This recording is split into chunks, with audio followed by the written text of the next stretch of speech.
Good morning, magandang umaga to all of our participants who are slowly trickling virtually and on-site here, live at the CCDL Auditorium at the University of the Philippines Open University. I am Danica Salcedo from the UPOU Office of the Vice Chancellor for Academic Affairs. For more information on today's exciting activities, you can scan the QR code as flashed in your screens for today's program. Before we begin, let us first observe a few moments of silence for our interfaith doxology.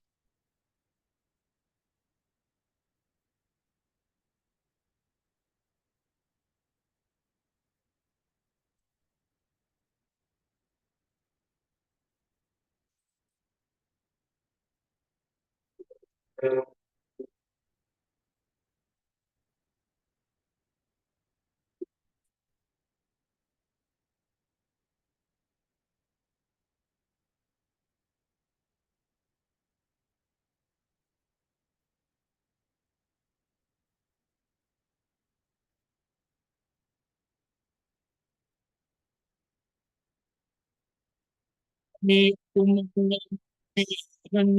mo, tatanda kanibigan mga pinagpindod mo. Harap niling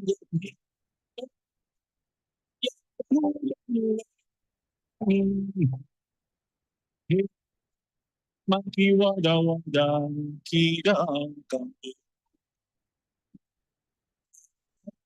Makiwadawadang kidang kami.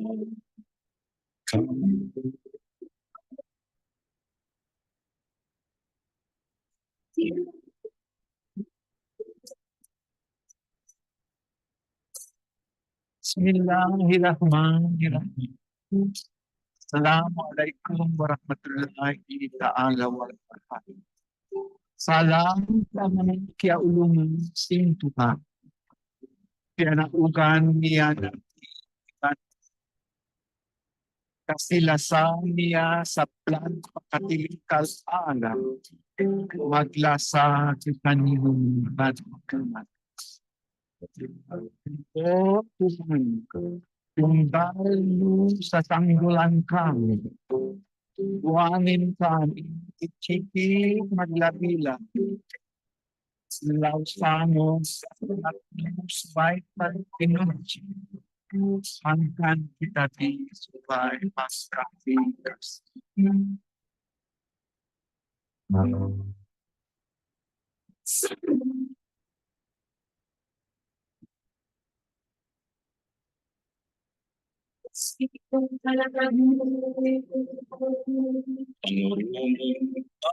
usala ang alipang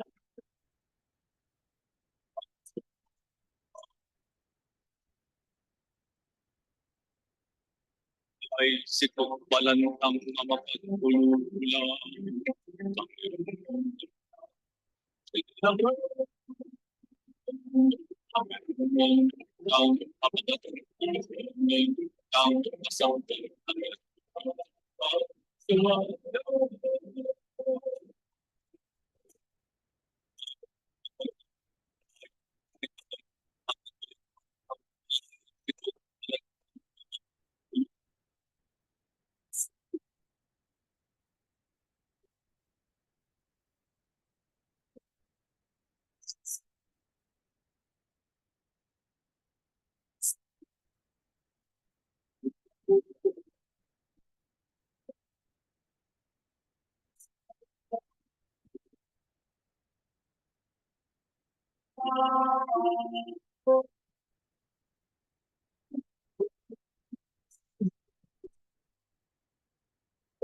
Diyos na mapagkala, hiling namin ang pagpapalagaya, nakalaman sa mga nilalang.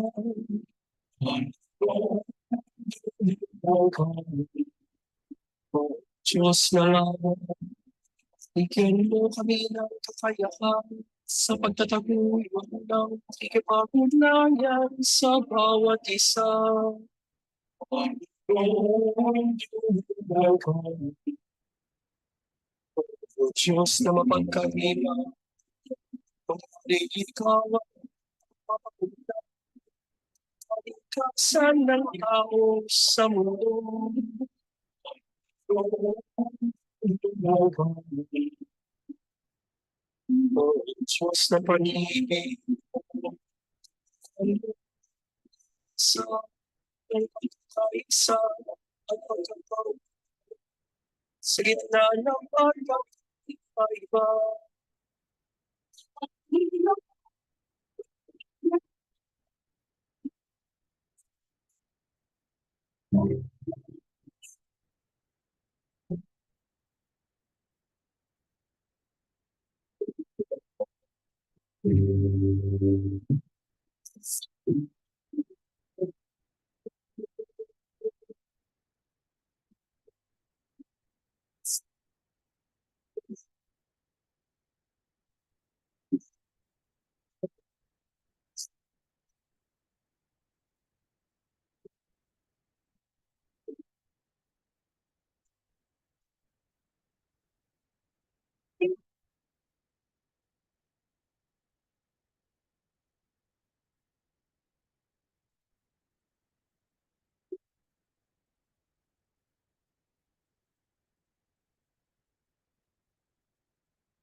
Please remain standing for the Philippine National Anthem.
Right, good morning, everyone. Here we are live at the UP Open University for this year's HALIKA 2024, Harnessing Linkage Opportunities for Knowledge Advancement. To kickstart the program, may I invite to the stage the Assistant Vice President for Academic Affairs Internationalization and Director of the Office of International Linkages, Dr. Amy Sue Martinez, to open the program with a few words.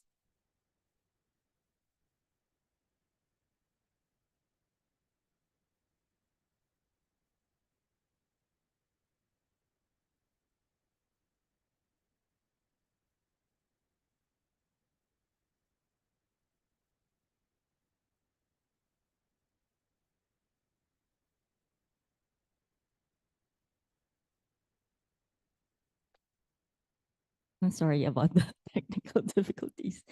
Magandang umaga po sa ating lahat. I don't see smiles from the crowd. I know it's a rainy day, but maybe perhaps I can see some smiles to inspire all of us to continue with the activity.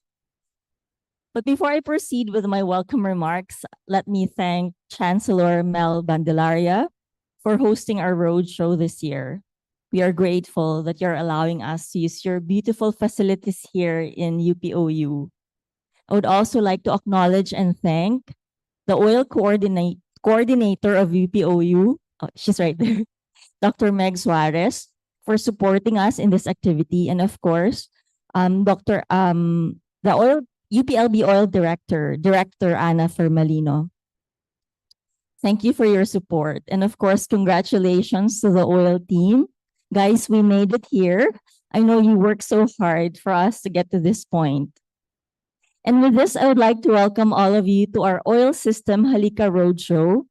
This is a wonderful opportunity for our students, faculty, and staff members to hear about our different internationalization programs and funding mechanisms to support your various internationalization journey.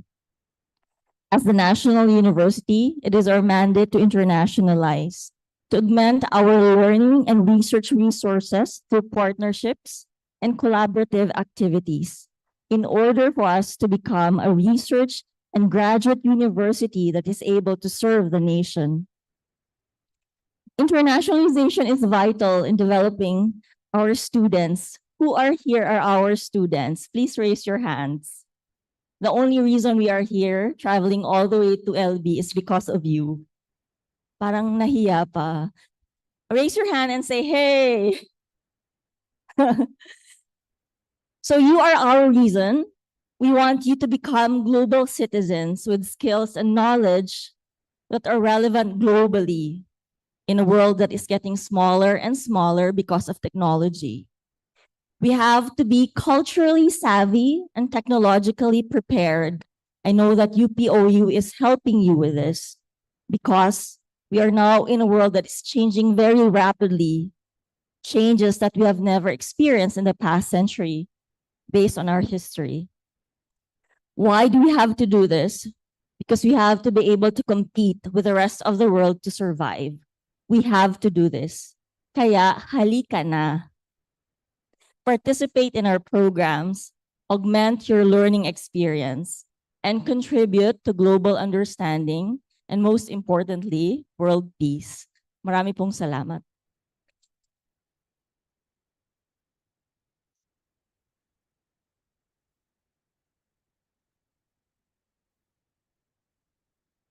Thank you, Dr. Martinez, for the inspiring words that enlightened us on how vital internationalization is in higher education. To share his message of support, let us virtually welcome the Chancellor of the University of the Philippines, Los Baños, Chancellor Jose V. Camacho Jr.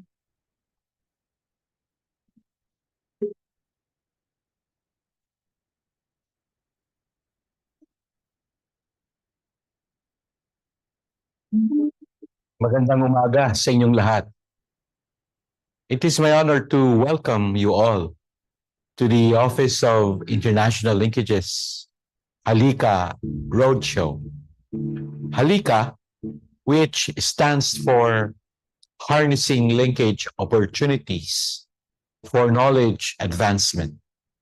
It is an invitation to every member of the UP community to take part in the UP system's internationalization efforts. On behalf of UPLB, I wish to express my support and commendation to UP Office of International Linkages, or OIL, for leading this flagship initiative, which will strengthen academic partnerships and open doors to new opportunities for inclusive growth and development. International linkages play an important role as we pursue academic excellence. With our world growing more interconnected than ever, engaging with and joining global institutional networks is now a vital necessity. And through this roadshow, UP is encouraging us to broaden our horizons and engage in cross-border knowledge sharing and become immersed in diverse cultures, perspectives, and ideas. And by doing so, our university's academic and social fabric can become more enriched and colorful. UPLB is fully committed to supporting these initiatives to foster international connections. I believe that through collaborations with universities, research institutions, and organizations around the world, we can further elevate our academic standards as well as contribute significantly to the global academic community. Our participation in international conferences, exchange programs, joint research endeavors, and other global engagements will reinforce our position as a leading institution that is responsive to the needs and challenges of a rapidly changing world. I would know this being a former dean of the UPLB Graduate School. We launched the University of Reading and University of Liverpool dual PhD by research programs.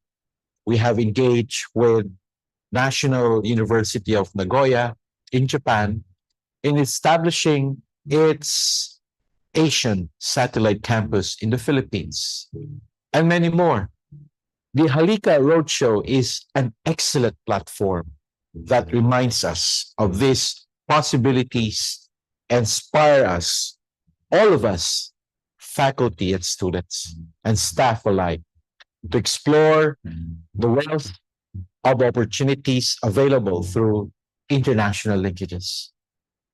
It is a rallying point for us to embrace a global mindset that encourages collaboration and knowledge sharing across borders. I am optimistic that this roadshow will ignite the passion and curiosity of our participants today and drive them to take the first and perhaps the next steps on this global journey. And to our partners in the UP Office of International Linkages, I commend your tireless efforts to make this roadshow a success and your dedication to promoting internationalization within the UP community. It sets a powerful example of leadership and vision that we at UPLB are keen to follow. As this morning's roadshow unfolds, let us remember that every connection we make, every exchange of ideas, and every shared experience brings us closer to a more vibrant, innovative, and globally engaged UP community. And together, let us harness the power of these linkages for knowledge advancement as we continue to uplift our institution and our nation. Thank you, and I wish everyone a productive and inspiring experience.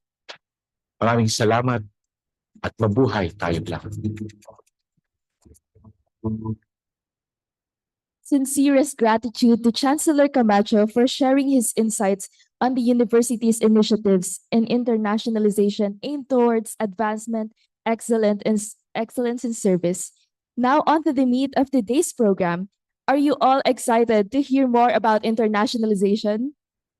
To tell us all about the international opportunities UPLB and UPOU undergraduate and postgraduate students, as well as faculty and staff, can participate in, may I call on stage the Head of Program Development and Strategy, Mr. Gillian M. Mecate, to introduce the UP Oil Programs team and enlighten us on how we can go global. Magandang umaga po sa ating lahat. Allow me to begin the... sorry.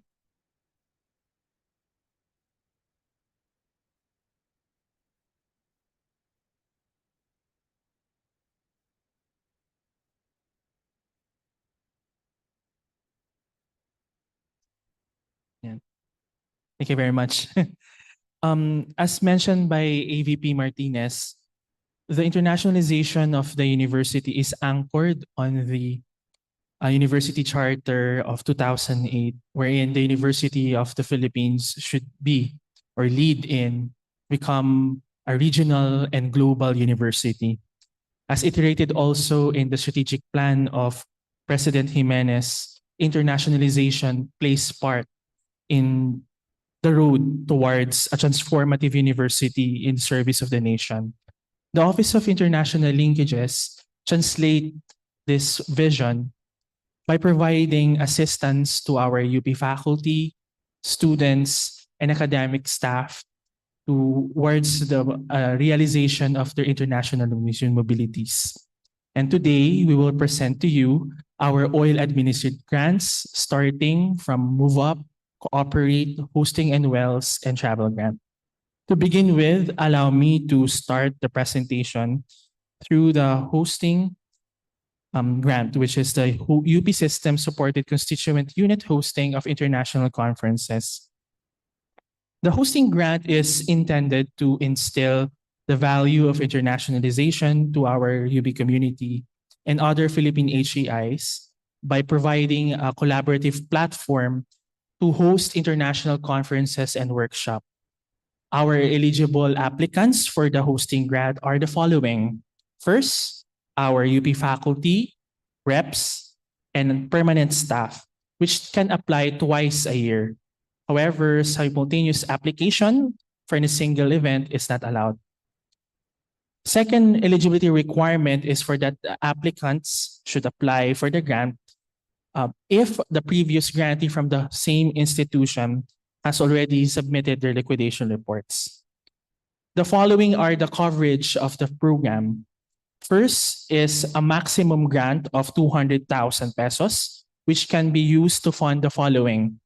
For the face-to-face events, the following maintenance and other operating expense, such as food for secretariat meetings, kits, other supplies, reproduction and printing of published materials, communication requirements, food and lodging, transportation, and other outsourced services. Due to the passing of the virtual internationalization program passed by the UP Board of Regents, we also provide support for virtual iterations of the program.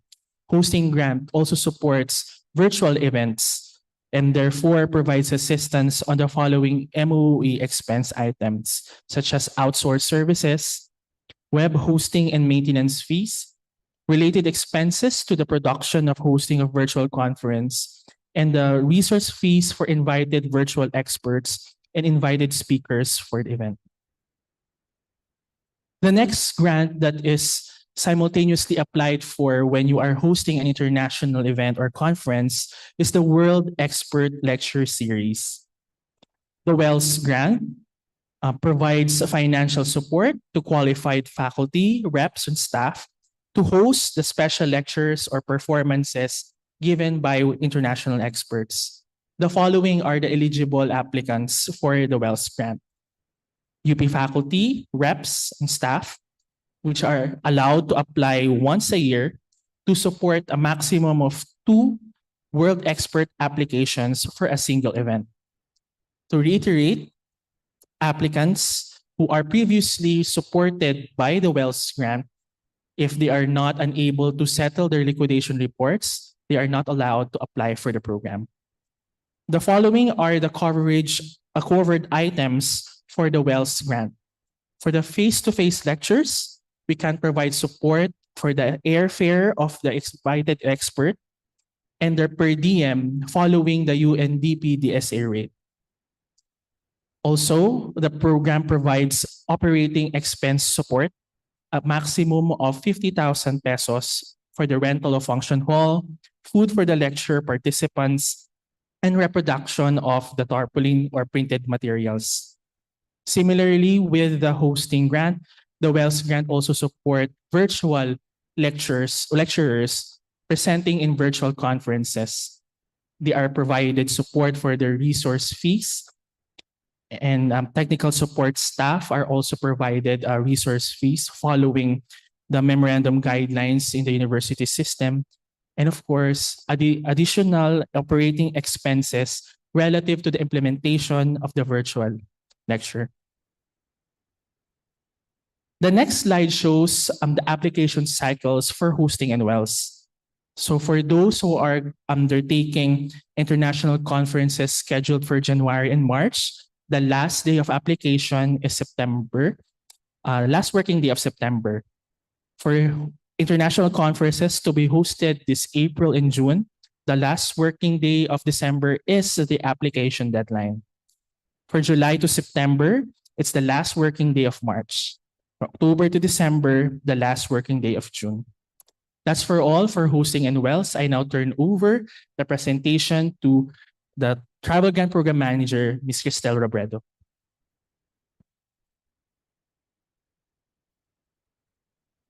Ayan, so magandang umaga sa ating lahat. Um, I will be presenting for the travel grant. No? So I was actually hoping to do a quick survey, but most of the participants I think ay nasa Zoom. So I'm just assuming that most of us here is or are UP employees or postgrad students na of course aspiring to have their work, their research, their creative work presented to international conferences. Kasi mostly, that's what the travel grant do. So, ayan. So to formally introduce, the travel grant is one of the financial assistance programs offered by OIL to qualified applicants presenting their research or creative work at international conferences. So for the eligibility, if you're an enrolled graduate and doctoral students or regular faculty members or permanent UP employee or admin or reps, no? Basta permanent po. When it comes to, just for clarification lang for faculties, since this is mostly asked from us, regular means meron po kayong notice of appointment, not necessarily tenured, pero permanent employee, UP employee or permanent faculty staff. Ayan, so, and of course, kailangan invited po kayo as presenter or meron kayong role dun sa conference. Basta active participation po, no? Not just a participant for a conference, but you should be at least a delegate, a consultant, a contestant, moderator, or key speaker. Now, for the coverage, previously po kasi ang travel grant, we only have a limited offered coverage for the grantees, either 80,000 for the Western region, America, Europe, and then 40K for the Asia. So ngayon po, binago na po natin siya. Wala na po tayong ceiling or yung limit cap, and we have these entitlements for the grantees now. So free travel expenses or internet allowance for online presentation.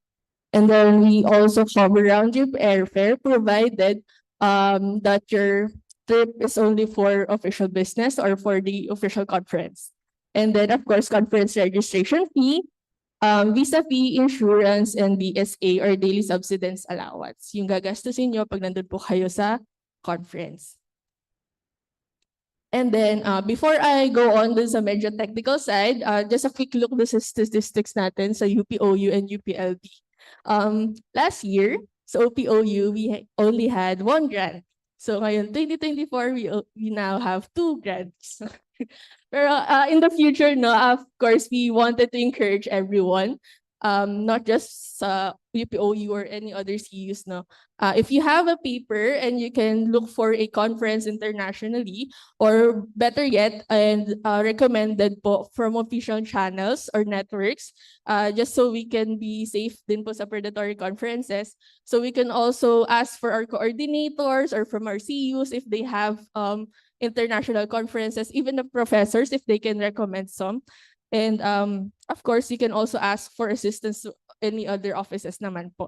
So we encourage everyone to apply naman po for international conferences if they have what it takes naman po. And of course, sa UPLB naman po, last year 7 lang.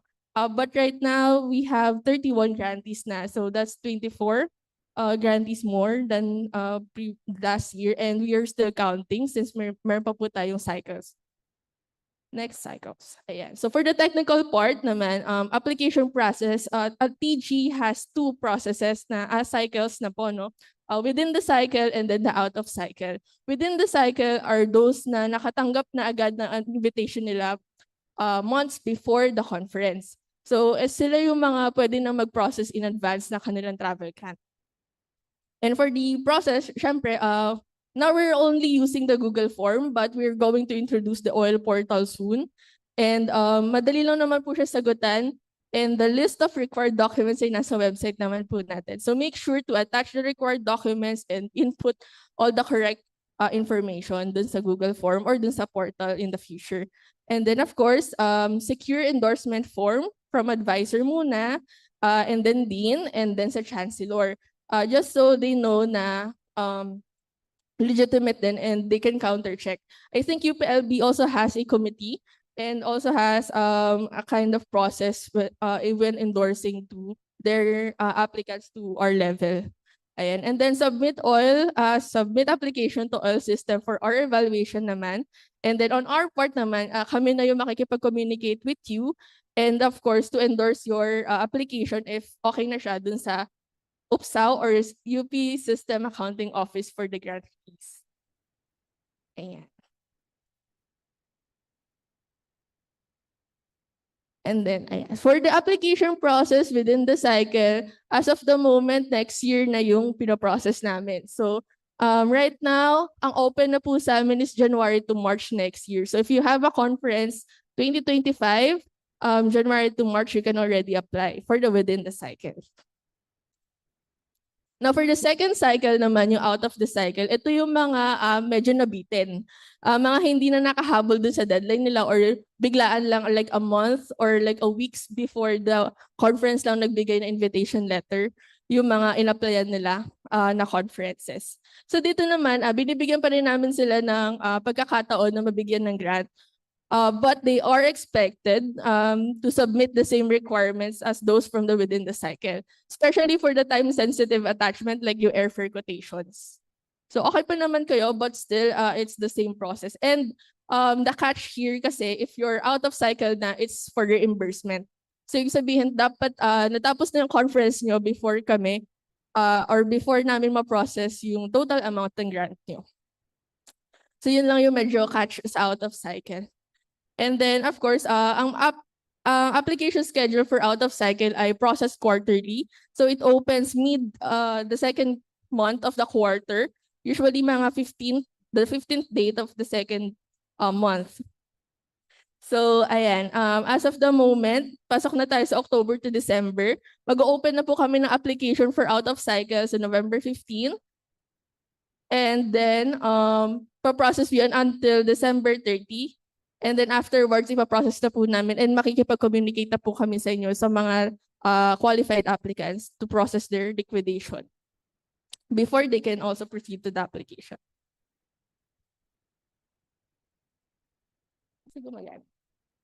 Ayan. So, those are the basic information for the travel grant. And if you wish to explore more about our grant pa, you can also scan our code.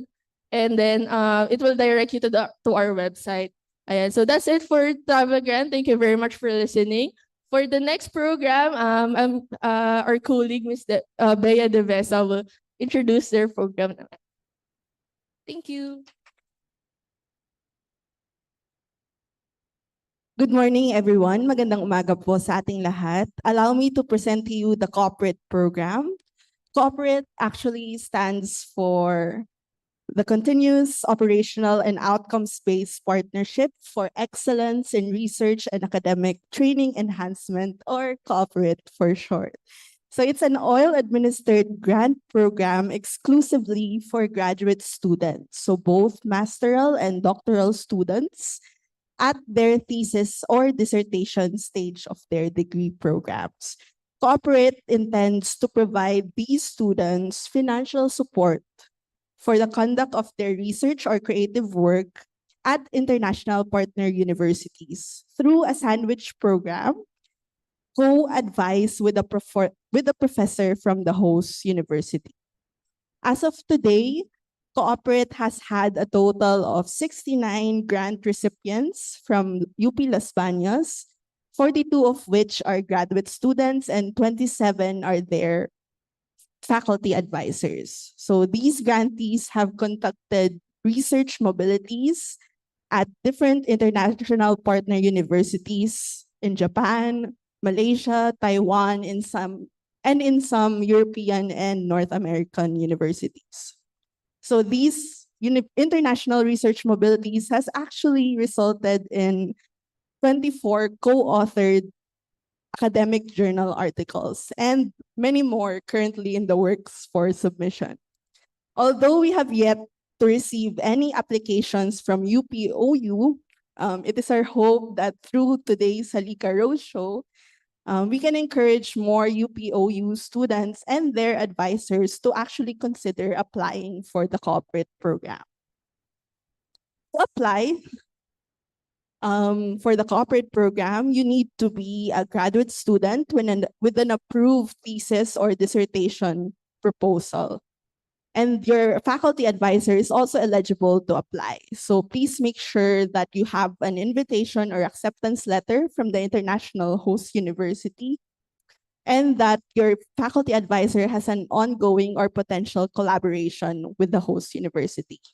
Please note that the advisor's application must be submitted concurrently with the student's application. Master's students may conduct their sandwich program for a period of 1 to 6 months and up to 12 months for doctoral students.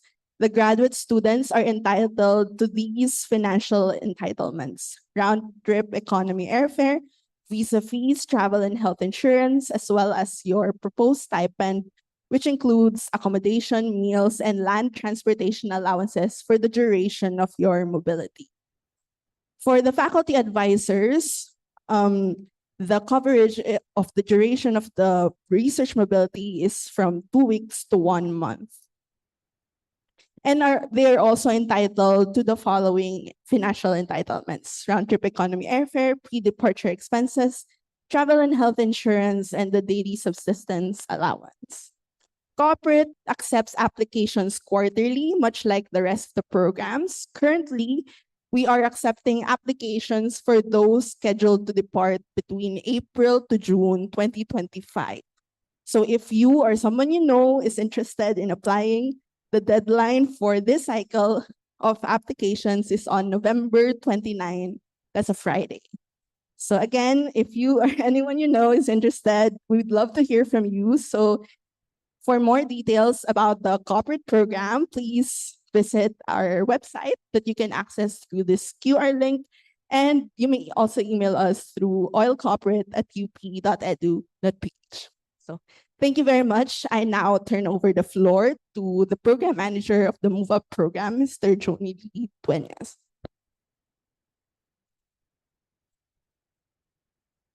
Good morning, everyone. So I'll be presenting the Move Up program. So Move Up, which stands for Mobility for Vigor and Excellence. It's a program which primarily focuses on providing financial assistance to international mobilities. So it's have 2 sub programs under it, which is the student exchange and the financial assistance program. So for the student exchange, we have the inbound and the outbound exchanges, where the entitlement is practically based on your duration, your learning assistance needs bracket, and the region that you will be applying to.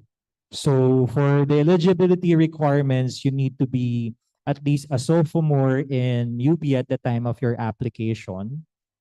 And you must show strong motivation and interest to experience higher education and cultural diversity.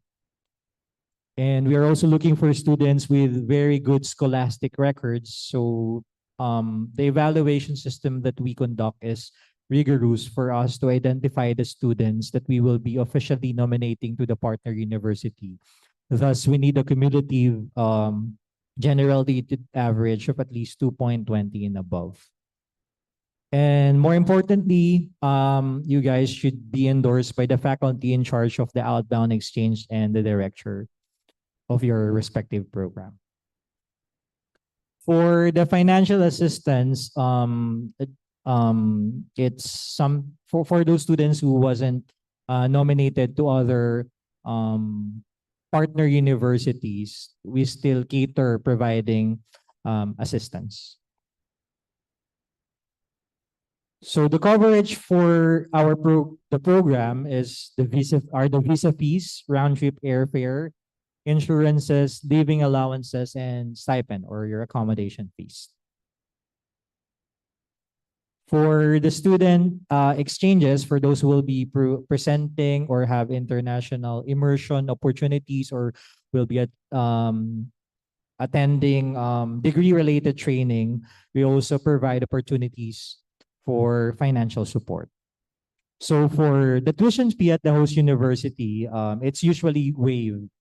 That means the outbound students, you will only need the visa fee or the corresponding assistance that we can provide you. It has almost the same eligibility with the financial assistance. So the only difference is you should not be a previous exchange student. For the deadline of our applications for the financial assistance for summer, we are backdating the application period in order for you to prepare the documents in advance. So it usually starts from February and ends in every 15th of April. For fall, it starts with March up to May 15th. For the inbound exchanges, we're usually finalizing the list of applicants by December, but the deadline for the submission is every 15th of September each year. And finally, the financial assistance for spring and winter is every October 15th. So for the last slide of my presentation, of course, as part of the regulatory requirement, we are subjected to liquidate. And we must submit our reports within 60 days upon your return from your respective mobilities. So that's all for the programs.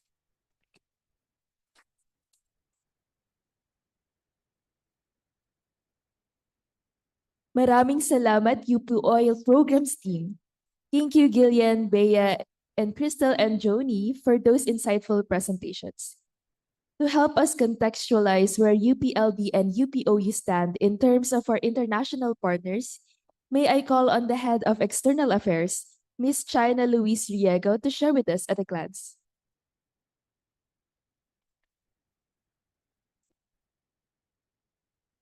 A rainy yet definitely pleasant morning to all of us here at CCDL Auditorium in UPOU and through our guests who are joined virtually via Zoom and who are also joining through live in social media. While Ms. Danica already introduced me, allow me to introduce myself again. I'm China Riego. I'm the head of External Affairs section of the Office of International Linkages at the system level. And to those who might be wondering, yes, that's my real name. And that's how you pronounce it. Bagay na bagay sa isang international office, di ba? So kidding aside, for the next few minutes, I will be presenting about partnerships at a glance at the system level, UP Los Baños and UP Open University, and I will also be giving a simple guide in linking UP to the world. Shall we start?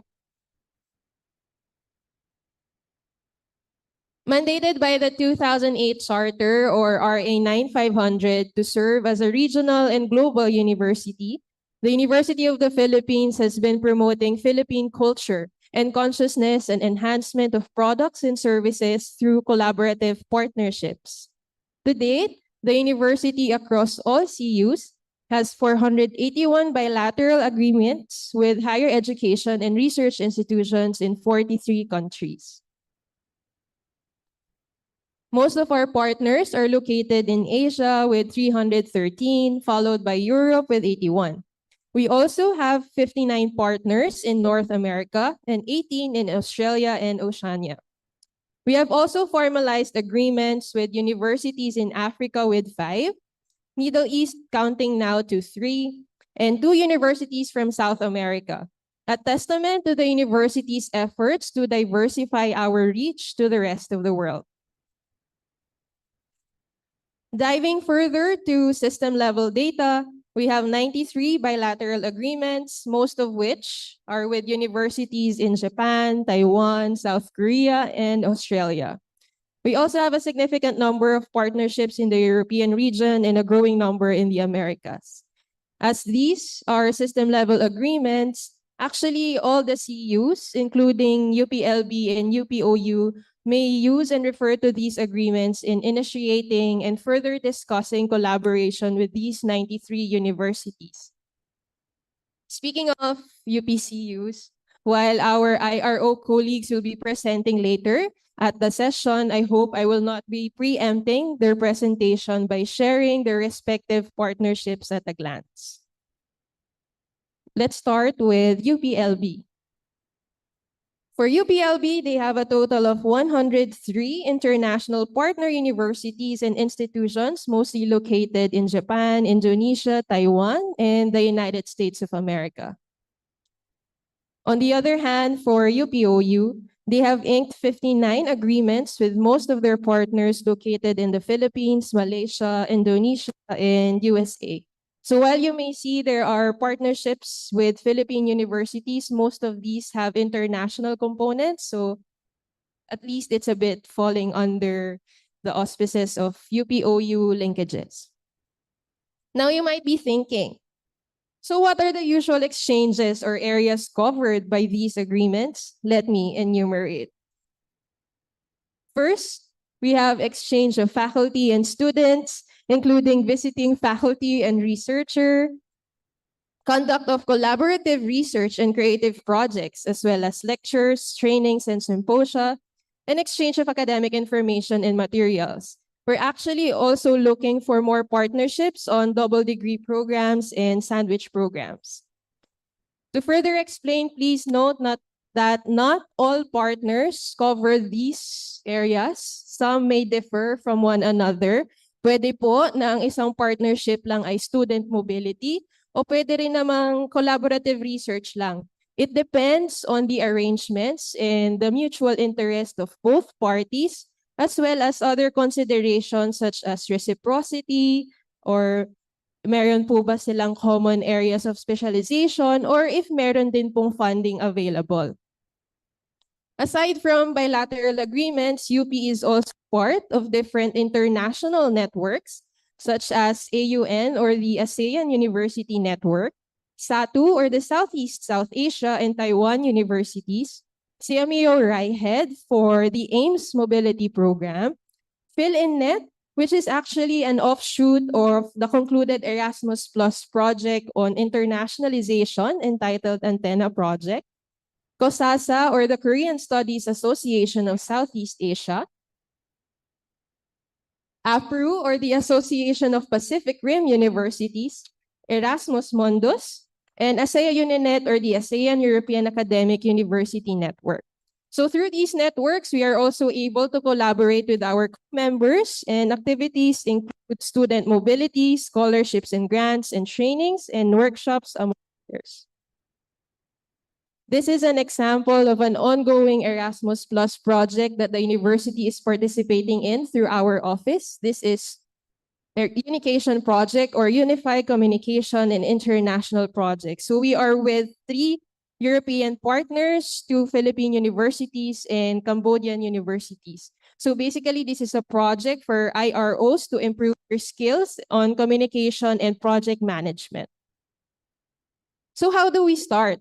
If we're interested to partner with another university, of course, we have to define what are our strategies and areas of possible partnership, and what are the results or what do we want to achieve from these partnership.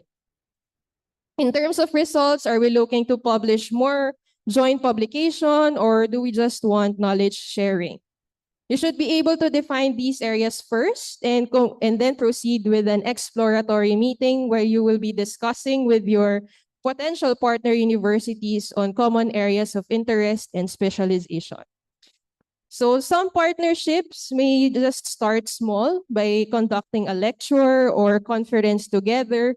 And over time, you will be building a good rapport and eventually widen your partnership through faculty exchange, visiting professorship, hosting lab research, etc.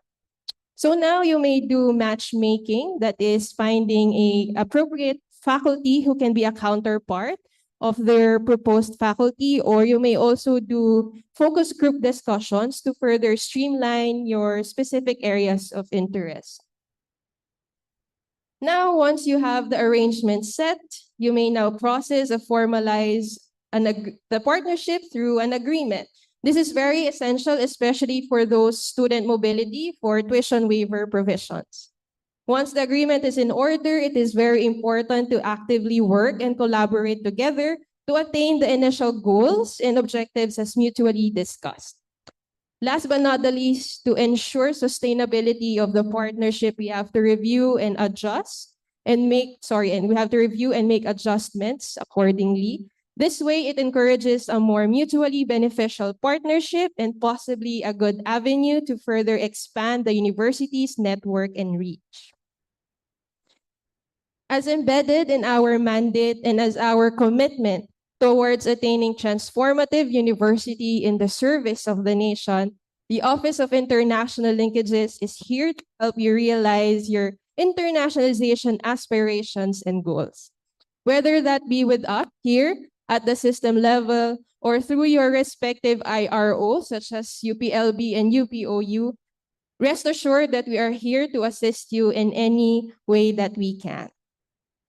Allow me to briefly share with you our contact information for the External Affairs section of the System OIL.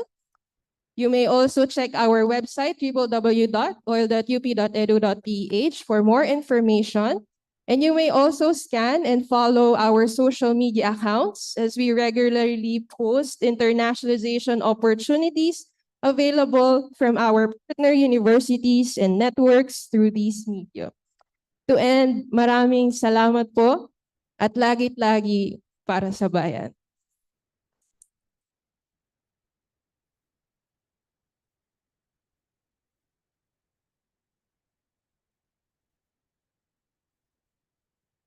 Once again, thank you, China, for sharing with us an array of opportunities for partnerships.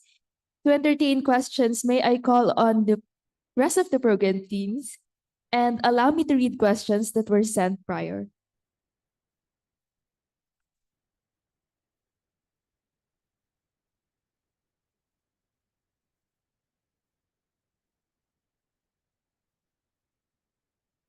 All right, I'm sure everyone is very excited to ask their questions. For our Zoom participants, you can also ask questions, and also for our participants that are joining through YouTube. All right, now I'm going to read the questions that were sent prior for Move Up. Are there any free student exchange programs?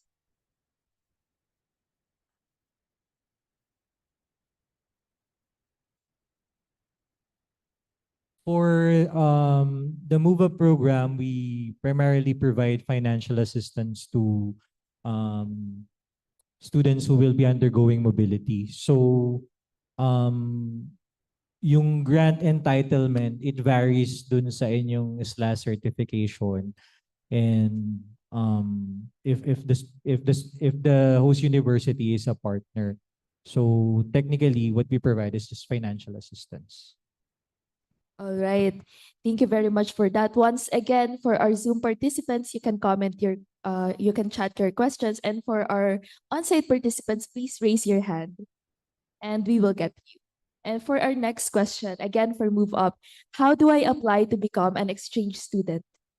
We have two type of exchange. We have the inbound and the outbound. But for you guys, it's just the outbound. We are currently launching a new project. We will be streamlining all the applications through the portal. It's gonna be launched. It's gonna be implemented maybe the latter part of this year. But for the current application cycle, you can still visit the website for your application, and then you will coordinate with your respective CU coordinator. Associate degree students participate in an exchange? Yes. If you are, as part of the eligibility requirement, kung ikaw ay second year or on your sophomore year, you are still eligible to apply. Okay. And can offshore UPOU students avail for an exchange in their local universities? Do they have to be part of the UP partner universities? And for if you um residing overseas and if you a student of the Open University, the host university should be a part of the office of I mean to UP in order for you to be eligible. Right now, I'm going to ask questions for about our travel grants. And let me sit beside them na lang. For our travel grant, where can we see or find conferences in which we can potentially apply and present our research papers? Hello. For usually the channel for this kind of information comes from the CUs. So mostly it's the department or the colleges that forwards the um conferences, like the ICT materials of the organizers or the universities international from the international um organizations to our university. So those are from the official channels. For sa student, po pwede rin naman kayo mag-search on your own. And yun nga lang, better to search muna sa mga formal like yung mga universities or yung mga kilala sa organizers nyo. You can also tap your professor. Kasi as of the moment, we do have an internal database of the conferences, but we cannot publicly publish it publish it yet kasi of course we do not have the capacity to ensure that all of the conferences are sustainable, and also of course to hindi sila ka-predatory for other applicants or aspiring students and faculties. So yeah. And also to add din, no, most of our degree programs have their own journals, and these journals usually have international conferences wherein those members of those journals or fellows can present international papers for conferences. So these are also areas on which you can get information where you can present your international papers that are not predatory in nature. And also to circle back to some move up questions, I think it was mentioned whether associate degree students are allowed for exchange. Joni is correct in mentioning that associate degree students can participate, but provided in context, the partner university is accepting what we call undergraduate student, because some universities prefer bachelors. So yun lang po yung ating kolatilya.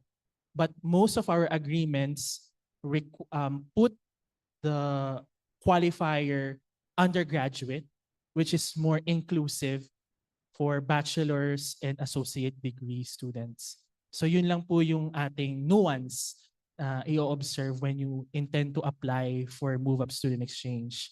For fees, Joni mentioned that we have financial assistance mechanism for other requirements, but it assumes that the tuition fee is waived. Those mobility programs are covered by our institutional agreements. Kaya yun po yung pinipresent ni Ms. Chai kanina.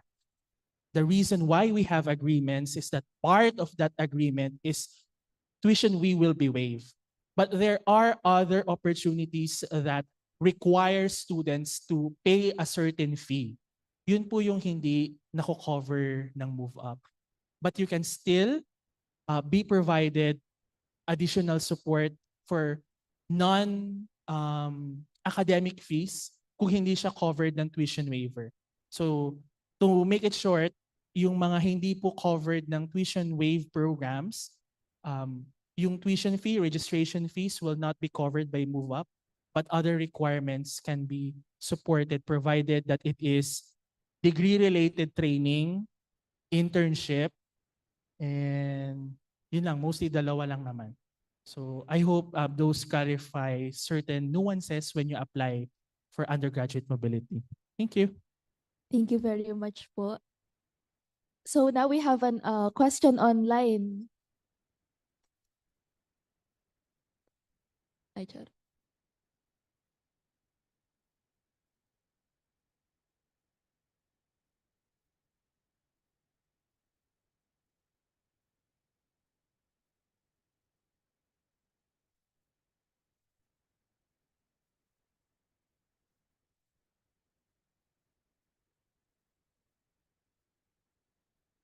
Once again, for our online participants, please chat your questions in the chat box.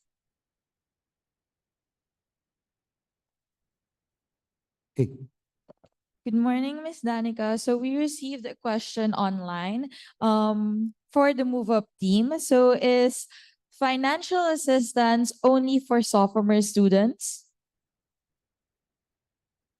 The eligibility starts no kapag ikaw ay sophomore, pero the qualifier there is you must not you may matitira ka pa na 12 units after your mobility. So to make it more precise, the financial assistance starts at sophomore year and goes up even up to fifth year, provided that you have 12 units for first semester exchange and 36 units for second semester. So the reason why we require remaining units, kasi di ba nga pinesent ni Sir Joni na kailangan yung mag-liquidate. So hindi namin kayo mahabol kapag degree tapos na kayo sa mga respective programs niyo. Hence the require for eligibility requirements for degree units. So yun po. Start po siya from sophomore up to the last stage of your stay in the university as an undergraduate student. Okay, there's another question po from our on-site audience. Hello po. Hi, ako po si Angelo James Wabier mula sa UPLB. Bale, meron po akong dalawang question, sir. It's again about sa move up lang din po. The first one would be, pwede po ulit, sir, pa-clarify yung difference ng student exchange na offer ng move up and then yung financial assistance. Does it depend kung bahagi ng partner university yung host? Yes, kagaya ng sinabi kanina ni Sir Ian, if it's a partner universities, usually waive yung tuition fee. But if not, we are not stopping you from looking for your opportunities, your own opportunities. So that's where financial assistance comes in. Ayun, thank you po. Bale, pangalawa naman, sir, is ayun, bahagi din po ng move up program natin is yung pag-conduct ng research abroad, and we from the Society of Exchange Students UP actually have a resident member who conducted her research study at the University of British Columbia last semester.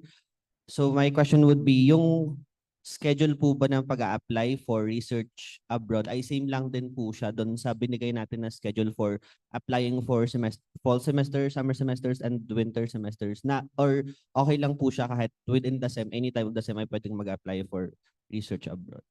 Usually for that, it's gonna be short term, no? Parang it's not gonna take for a while. So you can, we definitely have 2 cycles. So you can apply by kung kailan matatama yung mobility mo. So you have to foresee 3 months in advance kung kailan ka baalas, so you can prepare the documentations in advance. So if you're gonna fly by August, then you'll have to make the necessary preparations as early as February, just like what I presented. So if it's by January, then you'll have to make the necessary applications by October. Also to further elucidate, yung student exchange kasi sa Move Up, yung participant university nun is system agreement. So we open our calls for student exchange to all constituent universities dahil system level po yung agreement. And some of these system level agreements have exchange quota. So we open it all to all constituent universities. So, but the financial assistance supports 2 types of student exchange programs. One is the system Move Up student exchange. And second, is yung CU base. So if LB has their own, I don't know kung anong tawag nila kasi sa Diliman ICEP lipad-aral yung further iteration. Student exchange lang daw po sa LB. So pwede po kayong humingi mag-apply sa kanila separately for their student exchange and get the money from us. Yung isa pong question is regarding UBC. UBC is a special partner, system partner. I think the question is regarding the VIRS program. So separate application procedure po yun outside from Move Up. So we initiate calls, separate calls for that visiting international research program. And then UBC allows student to request funding support from the Canadian government. So separate application process siya altogether. But Joni is correct that if you need financial assistance, if you do not qualify for Canadian support, you will still apply following the cycle of Move Up. So I hope that's clarified the concern. Thank you.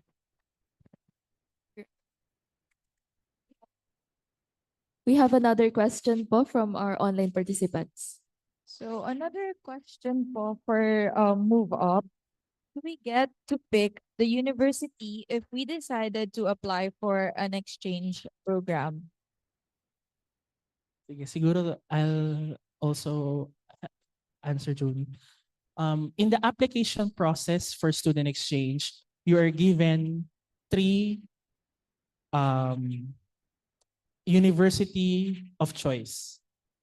So since each university has a certain quota, si Move Up Committee po ang magse-select kung saan po kayo mapupunta, if it's your first choice, second choice, and third choice. So to make it more transparent, what is the basis for the selection? Of course, we rank you based on your cumulative grades and also other extracurricular activities. So if sa first round, nakuha na po siya ng mga medyo high ranking, and then you will be selected for your second or third choices. But ultimately, it's your decision kung saan po kayo nyo gusto pumunta. But the final selection will be determined by the Move Up Committee. Okay, since we're running short on time, we'll be entertaining the last question from our online participant. For the last question, for you undergrad students, allowed sila to enroll in a tri-semester while part program since UPOU conducts hearing this is allowed to prevent further delay from graduation. Thank you.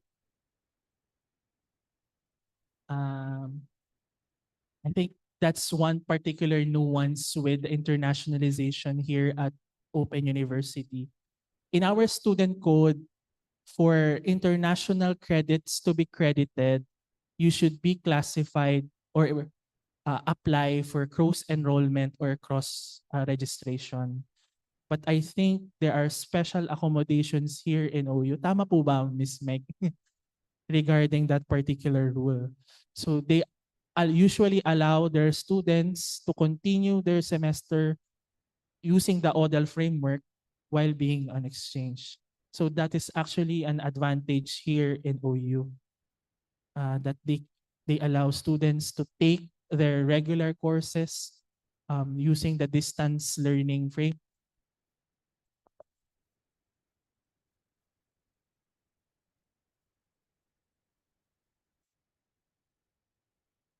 So yun po, allowed only for OU students. LB, kay Miss Nikki kayo pupunta to apply for cross-enrollment. All right, thank you very much to our resource persons for that engaging question and answer portion. I hope everyone is still with us in Zoom and YouTube, as I am sure most of you all have been attentively listening to our guests at UP Oil. Thank you very much once again to the UP Oil programs team.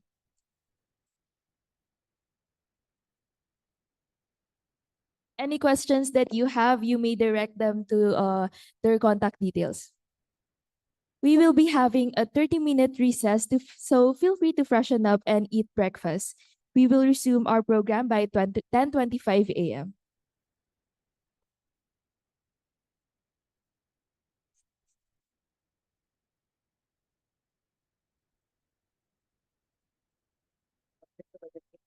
When the only notion constant is change, when information is obtainable with a single click of the mouse or a tap of a screen, humans seem to be at the center of it all, making them in sync with the changes, in constant motion.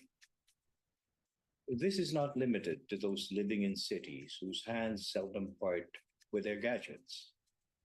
In rural areas, the innovations and discoveries in technologies are used to ease lives and bridge gaps in knowledge, skills, and practices.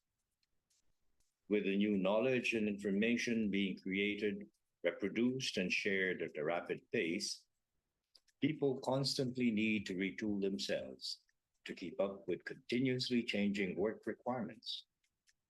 In today's digital age, people need to learn how to learn and learn anywhere and anytime.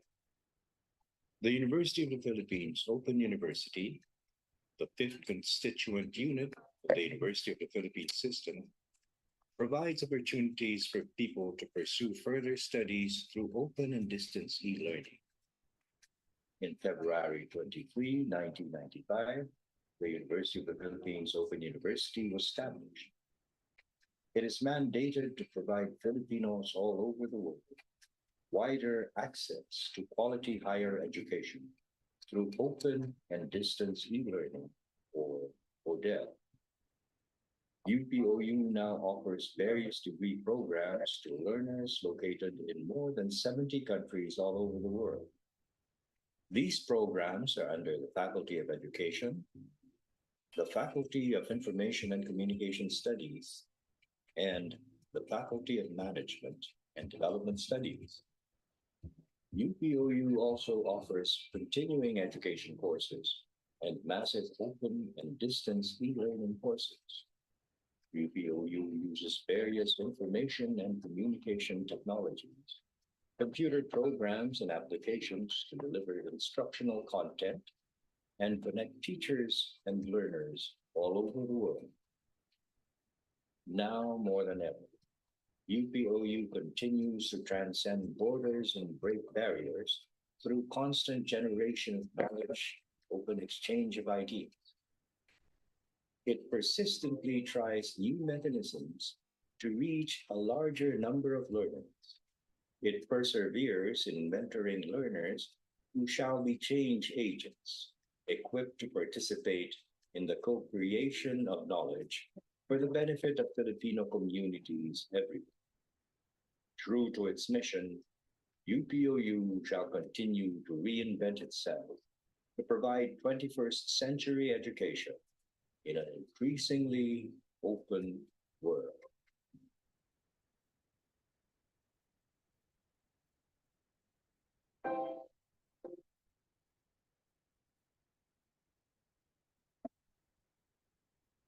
A center of excellence, a nurturing space for innovation, creativity, and academic freedom. This is the University of the Philippines, Los Baños. As a constituent university of the University of the Philippines system, UPLB is a leading national higher education and research institution in various niche areas.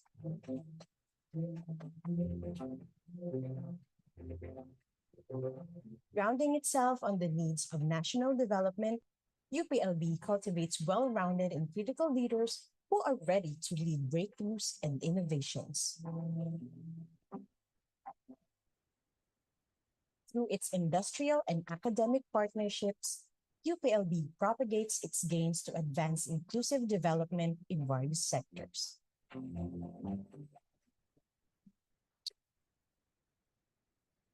Educational institution that upholds honor, excellence, and public service.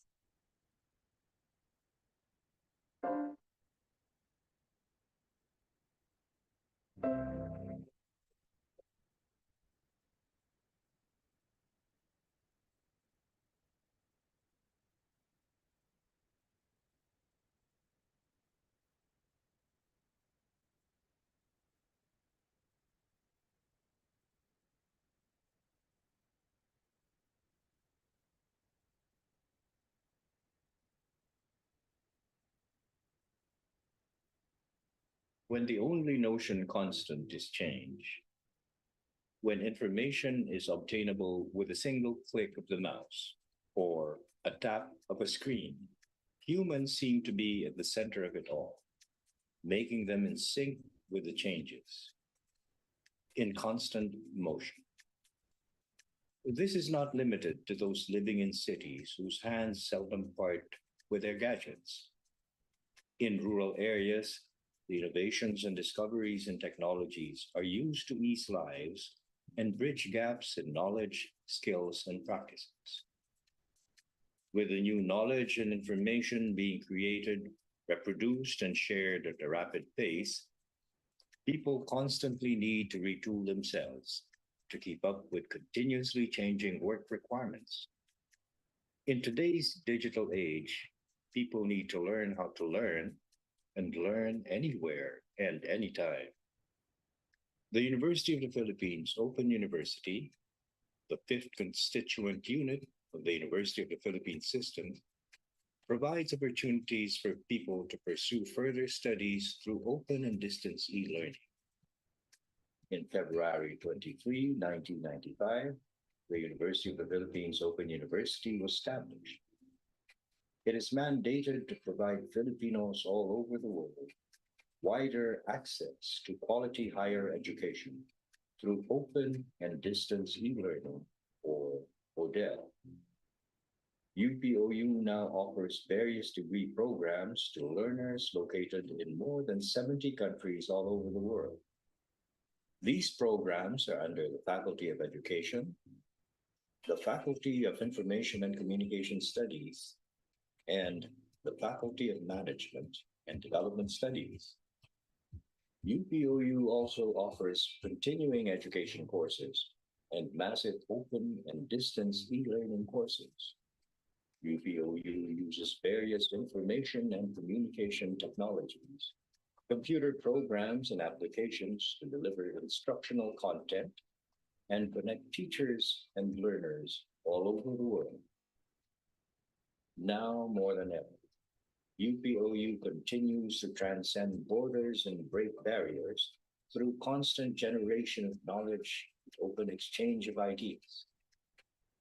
It persistently tries new mechanisms to reach a larger number of learners.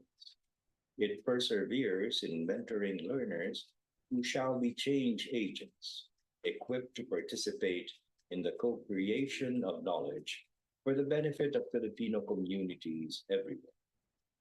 True to its mission, UPOU shall continue to reinvent itself to provide 21st century education in an increasingly open world.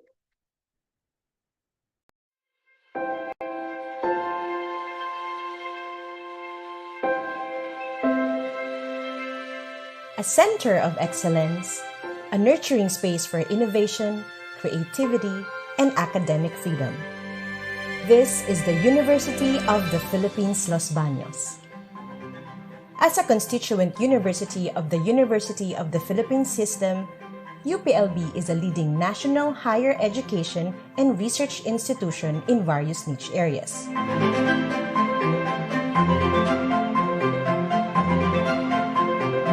Grounding itself on the needs of national development, UPLB cultivates well-rounded and critical leaders who are ready to lead breakthroughs and innovations.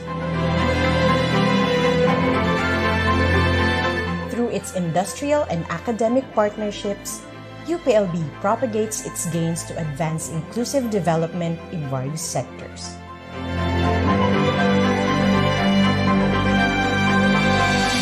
An educational institution that upholds honor, excellence, and public service.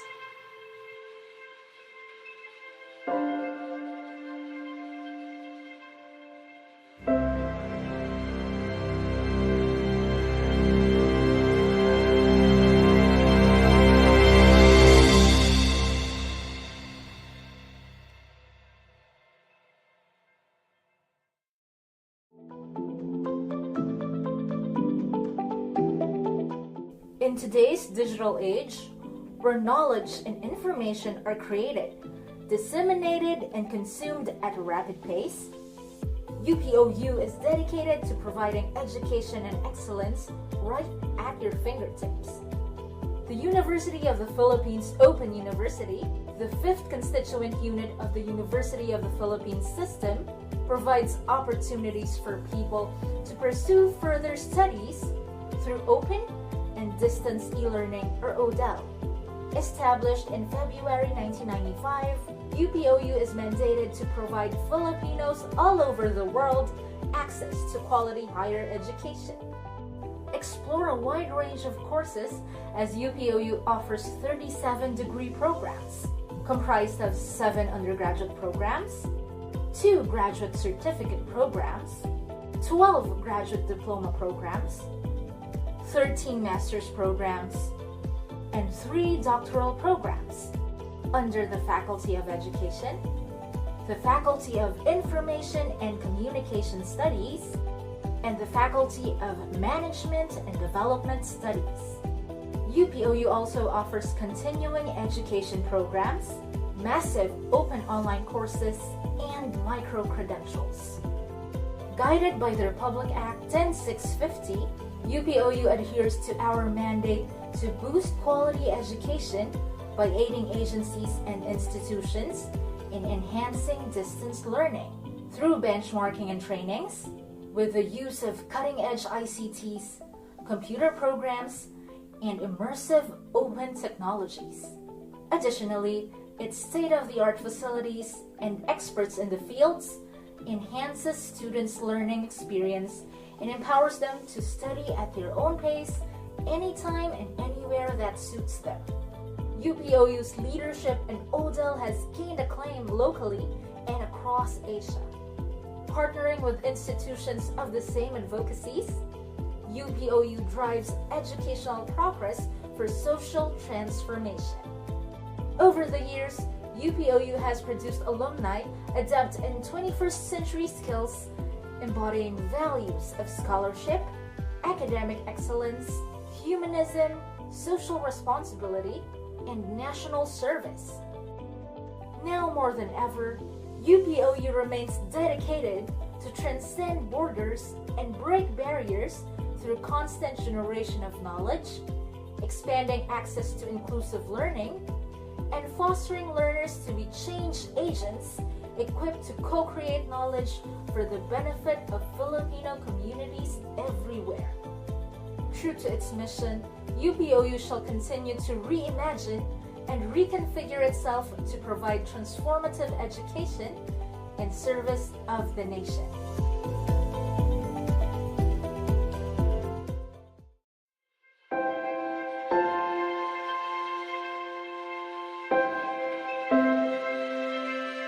A center of excellence, a nurturing space for innovation, creativity, and academic freedom.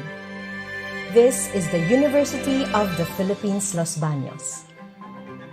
As a constituent university of the University of the Philippines system, UPLB is a leading national higher education and research institution in various niche areas.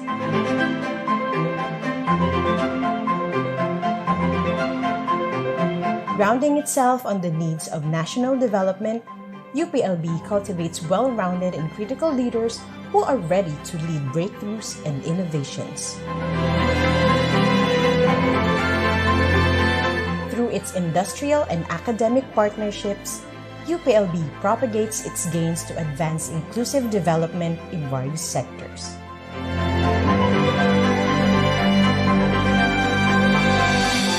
Educational institution that upholds honor, excellence, and public service.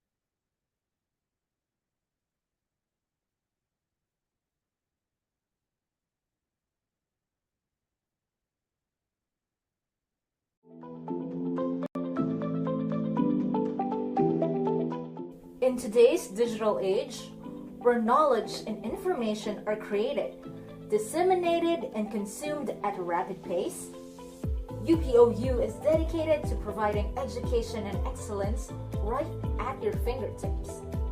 The University of the Philippines Open University, the fifth constituent unit of the University of the Philippines system, provides opportunities for people to pursue further studies through open and distance e-learning, or ODEL. Established in February 1995, UPOU is mandated to provide Filipinos all over the world access to quality higher education. Explore a wide range of courses as UPOU offers 37 degree programs, comprised of 7 undergraduate programs, 2 graduate certificate programs, 12 graduate diploma programs, 13 master's programs, and 3 doctoral programs under the Faculty of Education, the Faculty of Information and Communication Studies, and the Faculty of Management and Development Studies. UPOU also offers continuing education programs, massive open online courses, and micro-credentials. Guided by the Republic Act 10650, UPOU adheres to our mandate to boost quality education by aiding agencies and institutions in enhancing distance learning through benchmarking and trainings, with the use of cutting-edge ICTs, computer programs, and immersive open technologies. Additionally, its state-of-the-art facilities and experts in the fields enhances students' learning experience and empowers them to study at their own pace, anytime and anywhere that suits them. UPOU's leadership in ODEL has gained acclaim locally and across Asia. Partnering with institutions of the same advocacies, UPOU drives educational progress for social transformation. Over the years, UPOU has produced alumni adept in 21st century skills, embodying values of scholarship, academic excellence, humanism, social responsibility, and national service.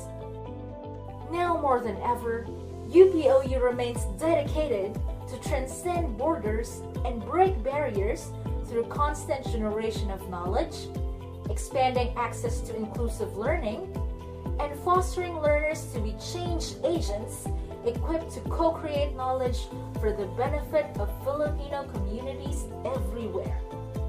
True to its mission, UPOU shall continue to reimagine and reconfigure itself to provide transformative education in service of the nation.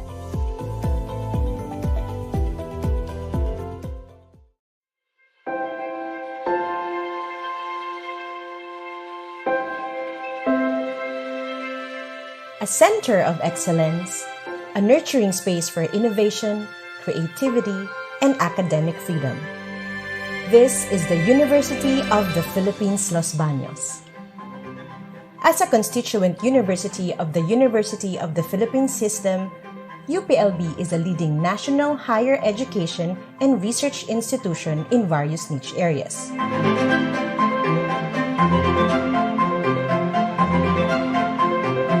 Grounding itself on the needs of national development, UPLB cultivates well-rounded and critical leaders who are ready to lead breakthroughs and innovations. Through its industrial and academic partnerships, UPLB propagates its gains to advance inclusive development in various sectors.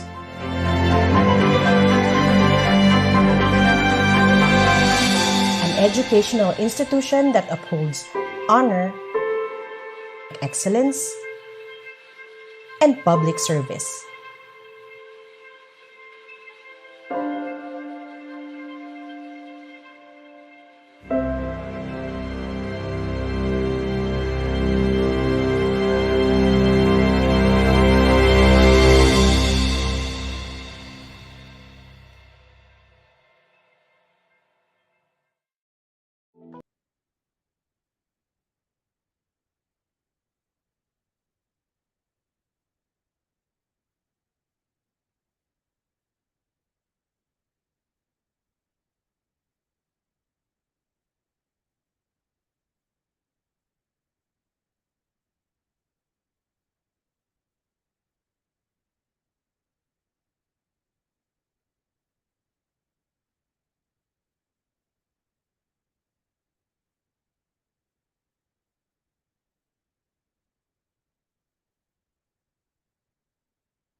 In today's digital age, where knowledge and information are created, disseminated, and consumed at a rapid pace, UPOU is dedicated to providing education and excellence right at your fingertips.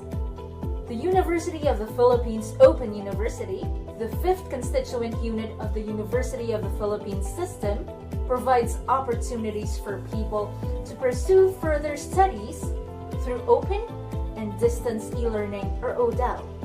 Established in February 1995, UPOU is mandated to provide Filipinos all over the world access to quality higher education.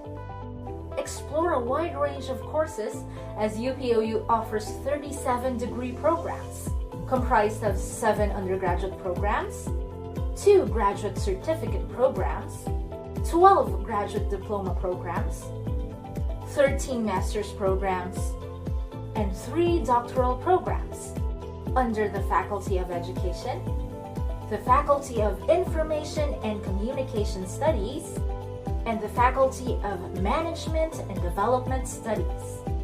UPOU also offers continuing education programs, massive open online courses, and micro-credentials. Guided by the Republic Act 10650, UPOU adheres to our mandate to boost quality education by aiding agencies and institutions in enhancing distance learning through benchmarking and trainings, with the use of cutting-edge ICTs, computer programs, and immersive open technologies. Additionally, its state-of-the-art facilities and experts in the fields enhances students' learning experience and empowers them to study at their own pace, anytime and anywhere that suits them. UPOU's leadership in ODEL has gained acclaim locally and across Asia. Partnering with institutions of the same advocacies, UPOU drives educational progress for social transformation. Over the years, UPOU has produced alumni adept in 21st century skills, embodying values of scholarship, academic excellence, humanism, social responsibility, and national service. Now more than ever, UPOU remains dedicated to transcend borders and break barriers through constant generation of knowledge, expanding access to inclusive learning, and fostering learners to be change agents equipped to co-create knowledge for the benefit of Filipino communities everywhere. True to its mission, UPOU shall continue to reimagine and reconfigure itself to provide transformative education in service of the nation.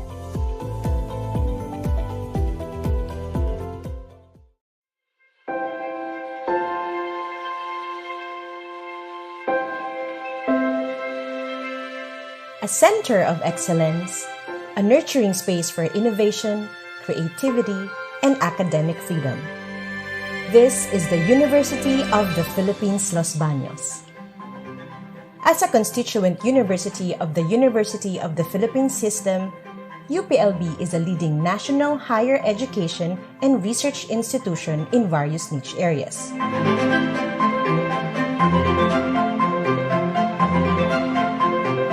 Grounding itself on the needs of national development, UPLB cultivates well-rounded and critical leaders who are ready to lead breakthroughs and innovations.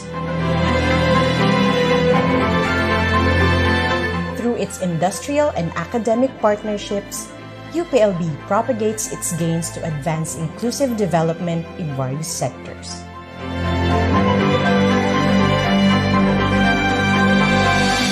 An educational institution that upholds honor, excellence, and public service.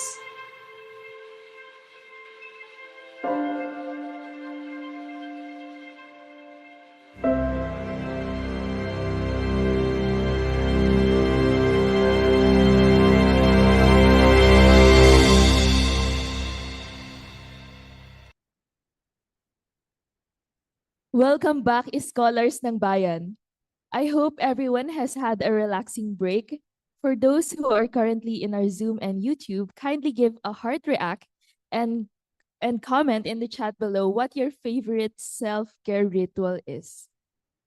Yan, nandyan pa ba ang ating mga participants sa Zoom and YouTube? To begin the testimonials, may I request our tech to roll the video presentations of Dr. Juliet Aleta Villanueva and Miss Angela Rose Lalas.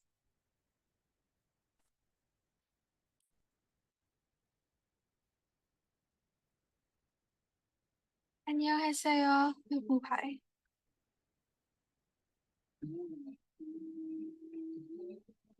I studied in South Korea.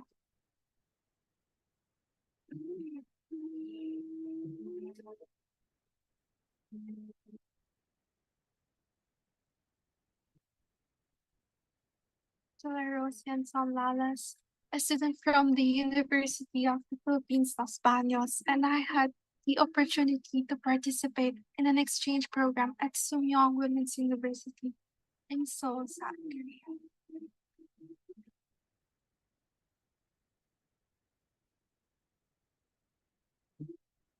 If I were to share one thing that highlights this experience, it would be say that I have studied in Korea. But honestly, I am more proud to say that I am a student of the University of the Philippines that went on an exchange program. It is truly an honor. Every time I mention where I study, it leaves a lasting impression on my professors, peers, and friends from different parts of the world. This chapter of my life has been a gift, not just for getting to know myself better, but also for deepening my understanding of my course, food, science, and technology. I experienced a culture that showed me how much more there is to learn about food and its connection to people.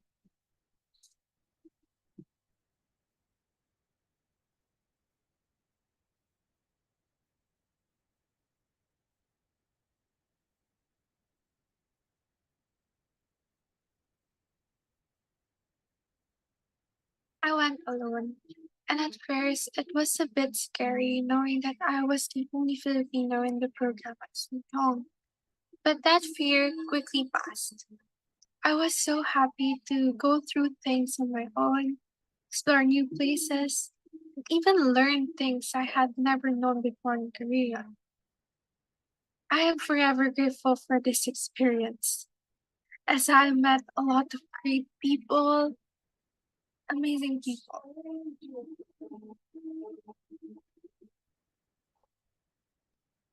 I was able to go to new amazing places, tick things off my bucket list, like experiencing my first ever snow and hike, or even learning a whole new language.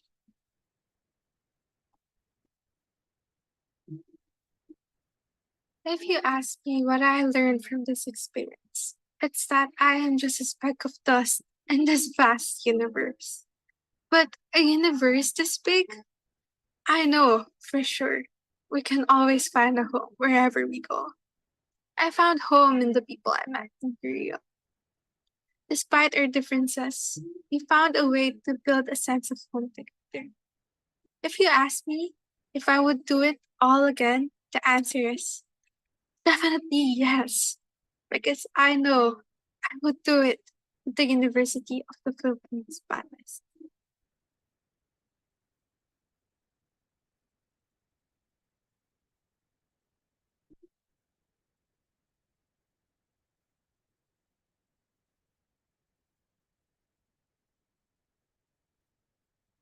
Throughout it all, I am proud to say I was always representing my country. Ang bayan lubusang minamahal, the Philippines. It was tough being far from home, but I am happy to say that I brought home with me to Korea. I even celebrated Philippine Independence Day, even miles away from Seoul. Also cooking sinigang for my Spanish and European dormants. It felt amazing to share my culture and represent both my country and my university.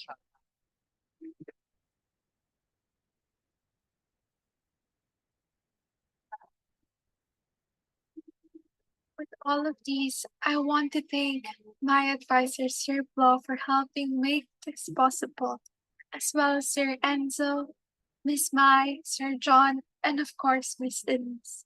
The whole move up.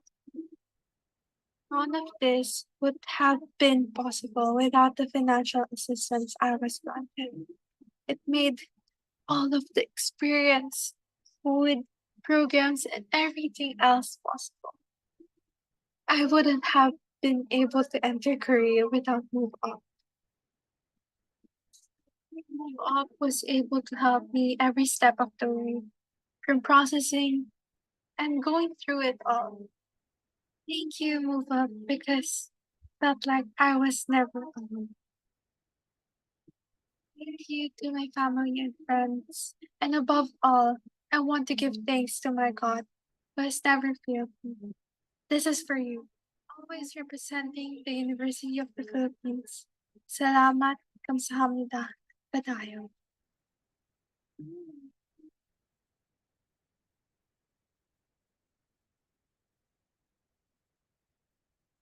See this conference title? Intriguing, isn't it? Rage Against the Machine, Remaking Universities for Hopeful Futures. And oh my, check out the sub-themes. Academic freedom, academic identity, decolonization, internationalization, neoliberalism. And these are like the sample keynote titles. All from the Critical University Studies Conference 2024. And yes, the conference was quite critical and very confrontational. As you can see in the slide, let's pause for a minute to look at it.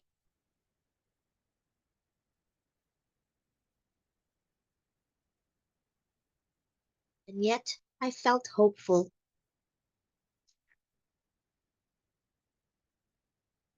I see this June 2024 travel as an opportune time to level up and determine whether my newfound interests in researcher development and education, as well as doctoral education research, will hold among fellow international higher ed practitioners and academics. I went for the travel grant so that I could hit two birds in one stone. That is to participate in a meeting and engage with fellow members of the International Doctoral Education Research Network, or IDERN. I was given an opportunity to share about doctoral education programs in the Philippines, and I made a case for teacher researchers, especially looking at our very own teacher education programs at the Faculty of Education, UPOU. And it was also my opportunity to share a conference paper presentation based on a chapter from my recent book. So as you can see here, my recent publication was an autoethnographic reflections on research journey with dual perspectives from a doctoral student and a researcher development specialist. And through my presentation, I was able to share on the interconnectedness of identity throughout my research journey as a teacher researcher leaping into higher education.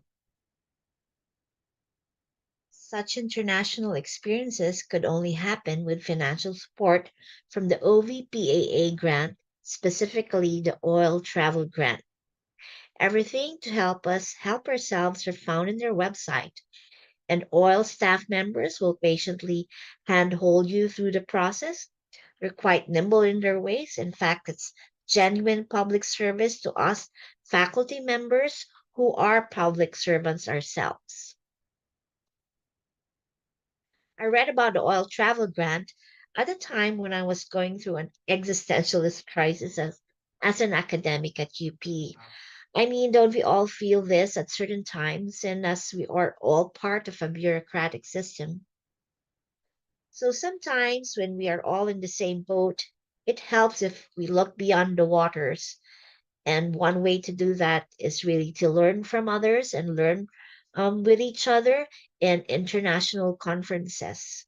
where we find academics who, go through the same things we go through, or even have questions that are quite similar to ours. So engages us to think further and look into our current research and how else we could do better. And this is one of those things that has struck me in this conference.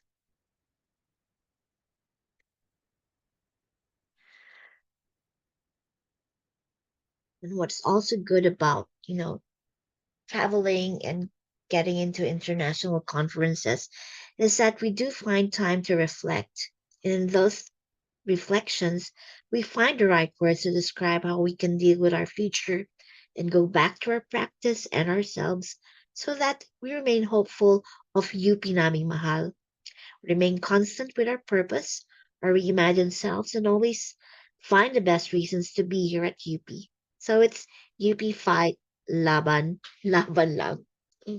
Thank you for this chance to share. I'm Aleta Villanueva, of the Faculty of Education, UP Open University.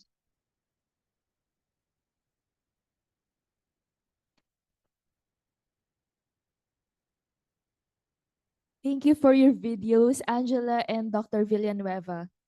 For the first on-site presenter, may I call on the stage Dr. Maria Claret Chuchia, Associate Professor, Institute of Biological Sciences, College of Arts and Sciences, University of the Philippines, Los Baños, for her testimonial presentation for the Cooperate Grant.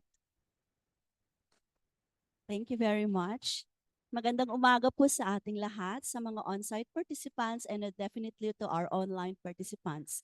My sharing for this morning will be from my experience and my students' experience as grantees of the Cooperate Grant Program.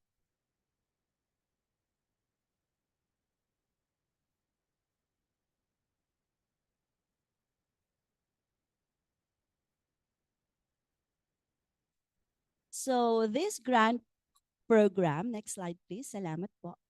Okay. Let me just have this first slide because this highlights my sharing. There are just 4 points here that I would like to point out.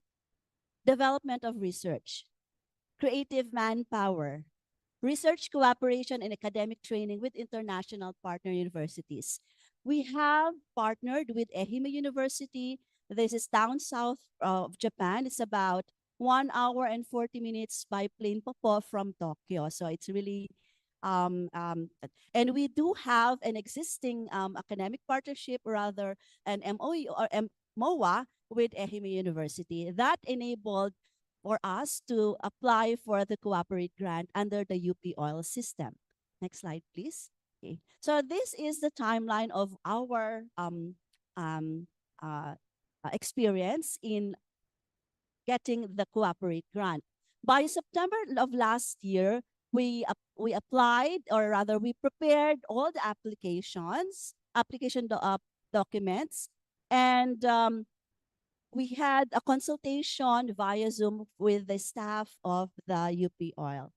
And then by October first week, we resubmitted because we had 2 to 3 revisions from the documents. And then just after 2 months of our application, I think the panel from the previous session said that it's about 3 to 4 months you have to apply before your intended applications. But so indeed, it was very efficient. We had a very smooth process of application. By November 9, I can exactly recall, by November 9, we were already emailed, or we were already emailed by the UP Oil that our grant was approved. Hence, during this month, we also had our preparation for the visa application to Japan.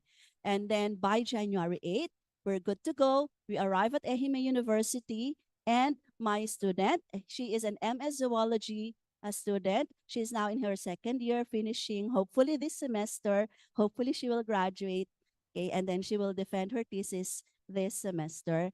She stayed 90 days, and as a faculty advisor, I was able to go there for more than 2 weeks to supervise her research experience or during the Cooperate program. Let me probably, next slide please. Let me probably emphasize Next slide po. Thank you.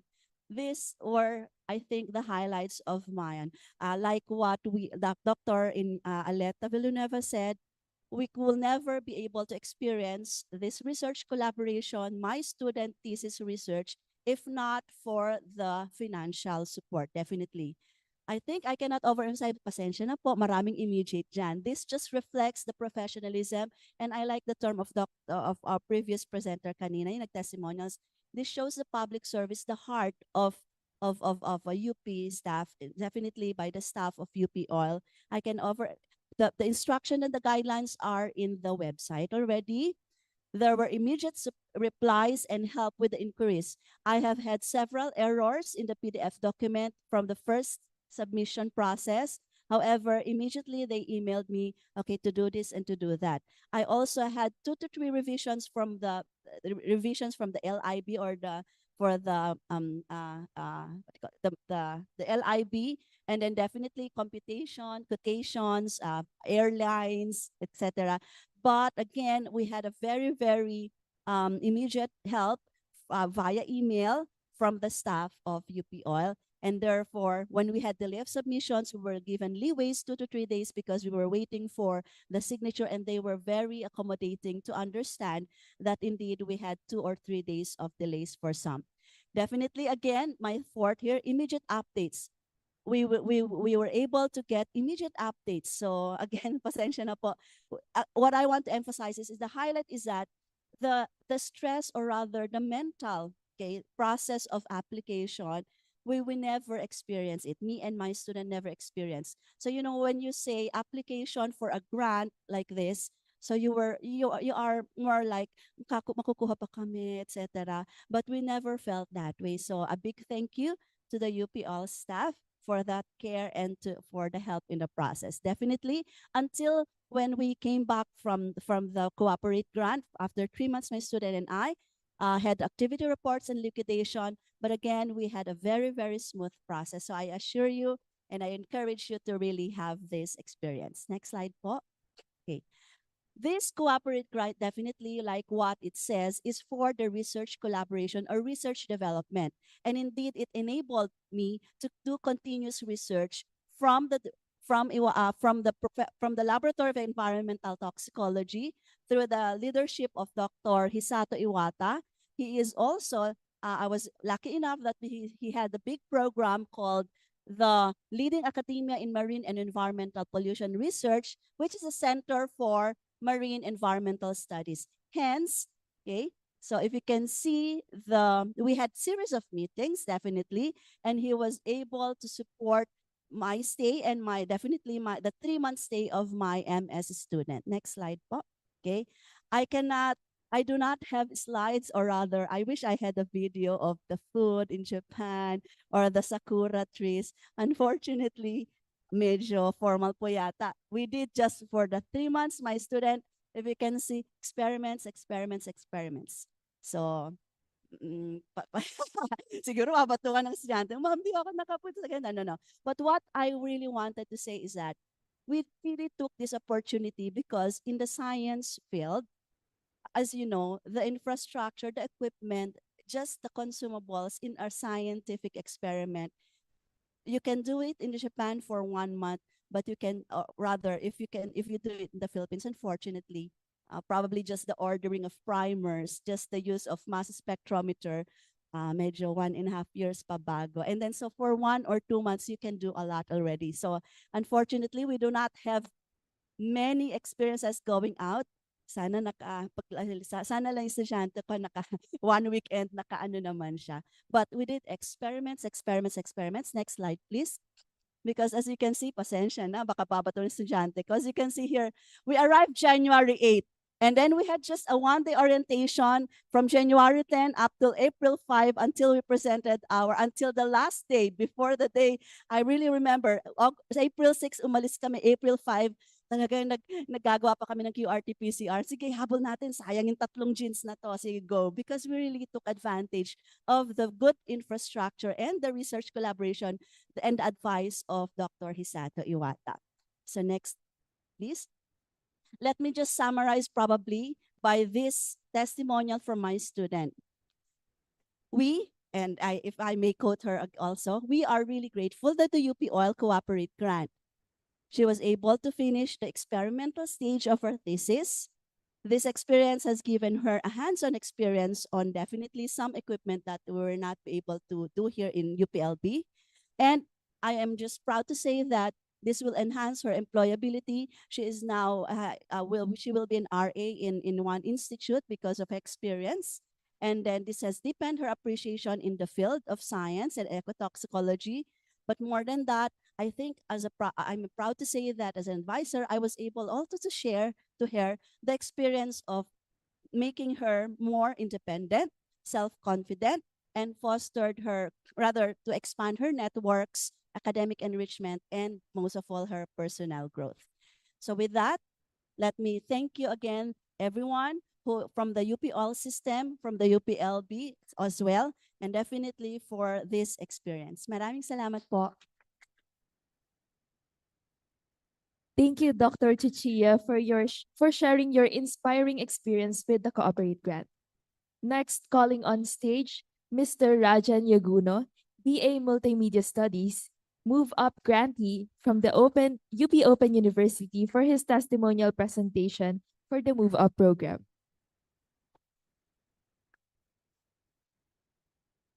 So, 안녕하세요, 여러분. Hello, everyone. I am Rajan Yaguno, an undergraduate student from the BA Multimedia Studies program at UPOU. And let me tell you all about my beloved summer in South Korea. Now, for some context, I had the privilege, sorry. Okay, wait. So I had the privilege of being one of UPO's Move Up grantees, giving me the chance to experience a study abroad program at Seoul National University. Now, if you're familiar with Korean dramas, you know how iconic this school is. It's not just the top university in South Korea, it's actually ranked 29th globally and 7th in Asia. It's even dubbed as one of the Ivy League equivalents of Asia. Now, in fact, in K-dramas, you would see that it's an effective pickup line too. As Becky New said, I went to Seoul National University. But jokes aside, being able to study at such a prestigious university turned out to be more than just a fun adventure, but it became one of the greatest achievements of my life. So, what is the best part of the exchange? Well, the friendships I made along the way. I met people from all over the world, students from the University of Glasgow, King's College London, and my closest buddies from NTU Singapore, who I am still in contact with. My ride or die crazy friends who made Korea the best trip, Tiayang, Rin, Ashraf, and Darius. And my beloved roommates, Sherman and Phoebe. Fun fact, actually, Sherman and Phoebe are actually studying in one of Singapore's prestigious programs. They're currently studying for their undergraduate and master's program in just 5 years. They're actually part of Singapore's top students. Now, in total, I made 128 new friends. Friends, I could say, that would turn me around their country whenever I visit them. Actually, one of the greatest stories I have from the program was when I taught my friend that saying kababayan is how Filipino working international tends to greet each other. So this friend thought that kababayan means hello in Tagalog.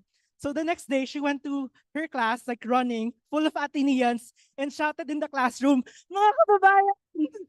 When she told us the story, me and my other friends were laughing because she told us that after that conversation, she was called the kababayan by default friend. So with all of my friends, with all the friends I made, I was able to explore Busan, Suwon, and turn around Seoul. We were practically close to being local Koreans.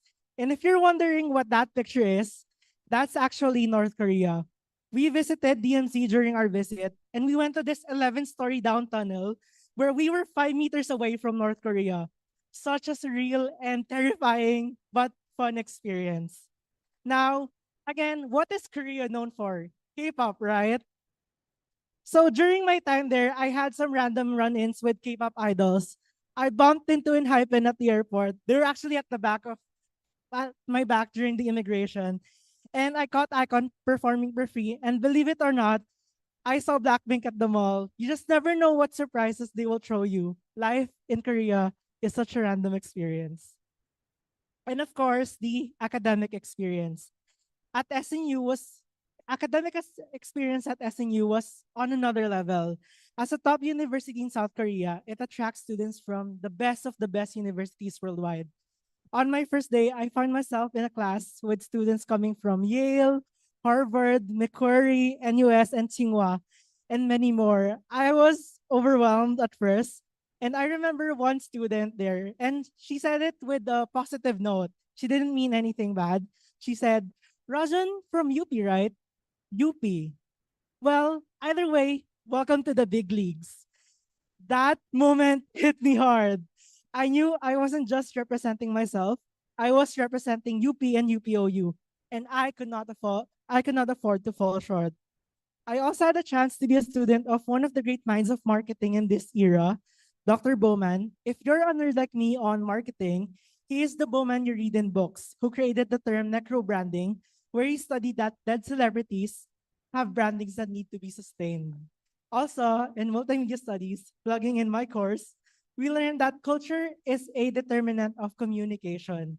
That concept was further applied in learning marketing at SNU, where I saw the different cultures between high and low context communications, where some cultures prefer storytelling commercials, while some cultures tend to be more on the logical side. Imagine experiencing what we study in modules comes to life. And hard work really pays off. I pushed myself to do my best, and in the end, I aced all my tests and presentations. I actually got the highest possible score in my class, a perfect 100. One of my professors even emailed me saying that he was glad that I was one of his students with such marketing interests, and he even made a commitment to help create a recommendation letter if I ever decide to study abroad in the future. And actually, we made it to SNU's promotional video for next summer. So watch out for UP, SNU. And in my professor's own words, he told me like at the last day of the presentation, I think you are the first UP student that I ever had, and you did not disappoint. Looking back, applying for Move Up Scholarship was one of the best decisions I've ever made. But I'm not gonna lie here and say that it was just as easy as sending the documents and waiting for the results. There were moments when I questioned if I could really go through with it. Balancing schoolworks, visa applications, and endless document processing. Bold on endless. And at one point, I seriously considered not continuing my application. I even told my parents noon na maybe not everyone gets to follow their dreams. Maybe I'm one of those people. I can assure that a lot of those who did an exchange experience said the same thing. And I can assure that a lot of us, somewhere in that experience, cried at one point. Like whenever I ask the student exchange, they always like say, yeah, umiyak din kami sa Korea noon. Umiyak din kami sa Japan noon. Umiyak kami lahat. And I was ready to throw the towel. So I went to UP Oil office in UP Diliman. I don't really remember what I asked, but I remember what Mamay said. Nung bago ako umalis, she said, di ba ikaw yung from UPOU? Hihintayin ko application mo magpasa ka na. Simple words, huge impact. So I went to Sangkal Garden feeling defeated, and then I got the letter saying that I got into SNU. So for my last take, I wanted to tell you guys that don't wait for doors to open. Take the first step and open them yourself. Malayong lupain ating mang marating, hindi pa rin magbabago ang ating damdamin. Thank you.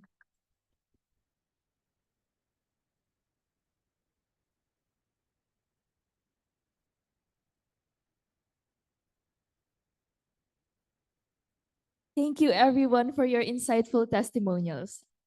May I call on stage the prior presenters as well as representatives from UP Oil System, Ms. Crystal and Ms. China, to accompany me here on stage to entertain questions. All right, we are now entertaining questions from the on-site participants and also our online participants. But for now, let me ask the first question for Rajan. Okay. For students outside NCR or Luzon, do they cover the fare cost to the rendezvous point before departure? Una din ako dito. Okay po, sige. Actually, may mga friends po ako na nanggaling from different places around the Philippines. And as long as it's under po dun sa budget na binigay sa inyo, they can.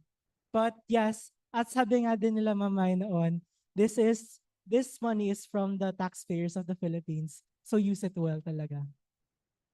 Thank you very much. Again, we are entertaining questions na po. Please raise your hand and we will get to you. For the second question, how will being an exchange student help my career and how can I prepare financially if the expenses are to be covered by myself? Okay. So how did the student exchange help me? It helped a lot, especially when in terms of like understanding different concepts than kasi okay, to be honest, in UPOU, this is basically my first face-to-face class sa Korea. Like my first face-to-face class in college was in South Korea kasi online kami. So this was such a surreal experience, especially since dun mo na-feel na ganito pala mag-aral ng face-to-face, ganito pala mag-aral, ganito pala matuto from different like walks of life. In terms of self-financing, actually, marami din kaming tinanong ng mga students for this. Different ways nila is, yung iba nag-freelance, yung iba naman, syempre, there's the thing na nag-ask ka for parents. And ang pinaka nakikita ko na effective na most students do is they ask their professors if may projects sila na kailangan. And they join those as research assistants, ganon. Tapos, I heard na nagiging enough naman na daw yun for their expenses abroad. Ayan, I hope that was helpful for anyone interested. For the third question, are the courses to be taken abroad supposed to align with my current program? How will my original program be managed if accepted for exchange? Actually, sabi nun sa amin, like, yes, hopefully sana daw na align siya towards what you're learning. Syempre kasi naman, we wanted to enrich what we learned din sa UP. And we wanted to share din yung natutunan natin sa UP. So, as much as possible, yes. Pero might as well, email na din sila yung move up for it if you have questions tungkol naman dun sa accreditation. Okay, can applicants choose which country or higher education institution they attend? Actually, for this, I heard na, for me kasi, ako mismo yung naghanap din ng student exchange, but for some, by nomination. So, if there's by nomination, nangyayari is, yun nga, katulad ng sinabi din kanina nila Sir John, na minsan, you don't get minsan, ina-align ka kung saan mas perfect yung fit para sa'yo. Ayun. All right, let's move forward to the questions for Dr. Chuchia. How important is being mentally ready for pursuing on an arduous task overseas such as research? How important is being mentally ready for pursuing a task overseas such as research? Thank you.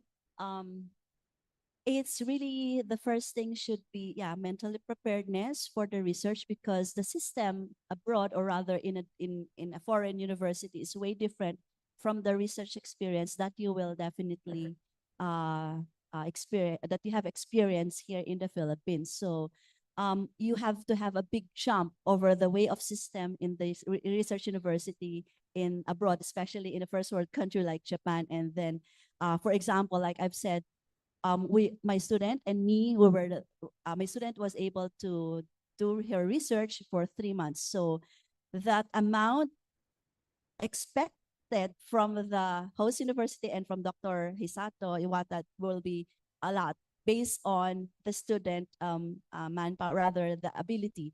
So we have to be mentally prepared. So it takes a lot of preparation for me and my advisee to line up what are the objectives. The scheduling has to be on point rather, so that we can also have that good opportunity to do continuous collaboration to meet the expectations also of the host laboratory and university. All right. And having being exposed in research, what advice can you give to aspiring researchers, especially those who also want to go abroad to research? I think I can copy paste from his experience. So it's more of alignment with your research topics. So when you do research, definitely because it's already have the specific objectives in mind. I think one preparation, tama po ba? In the research is that you already have the goal in mind. You talk with your collaborator in the university that you have in mind, so that it will become more efficient. And definitely because that means your stay there will definitely lead to continuous, like I've said, continuous research collaboration, not just on that one stay, but you would want to also have that in mind, the global connection and continuous research collaboration over the years, not based on just one stay there. So I think it's more of a preparation on your end, definitely before you go there. It's very important. Alright. On behalf of our faculty naman po, I think they also want to know, what advice can I give to my students who are hesitant to fly far from home to do research?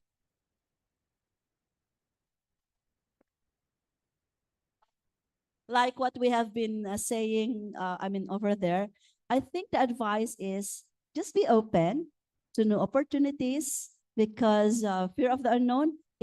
Now we have the internet, now we have websites, now we have the grants and the opportunities actually. So just be open to an opportunity for us, a faculty, to to open up new research themes as well, and then to read more about it. And then for the students who are hesitant because probably you don't have skills, enough skills, or will I be able to do the scientific experiment, or will I be able to operate this unknown machine? So what I would probably say is that just be open to new learnings, and then don't be afraid to just learn. It's part of the experience, I think. And just be there probably. I think to take on new opportunities would be a good part of your student journey, and as a faculty researcher also, to be able to share like what I've shared, to be able to share the experience, to be able to see your student as yours advise it to grow also as a holistic experience of her MS or PhD journey. Thank you. All right, thank you very much for that po. Again, to our online participants, kindly type in your questions and we will get to you. And now we have a question from our online participant. Go ahead po. So we have a few questions from the Zoom meeting again. First one is, where can we access the available student exchange applications for UPOU students? It seems that there are only limited and rare publicity postings where we can get information about move up programs. Thank you.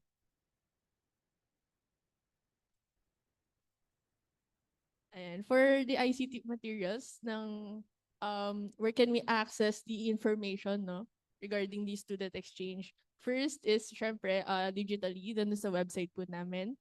The second is dun sa Facebook account. And then the third, I think yung UPOU also have their own. Yes po ma'am, Ma'am Meg.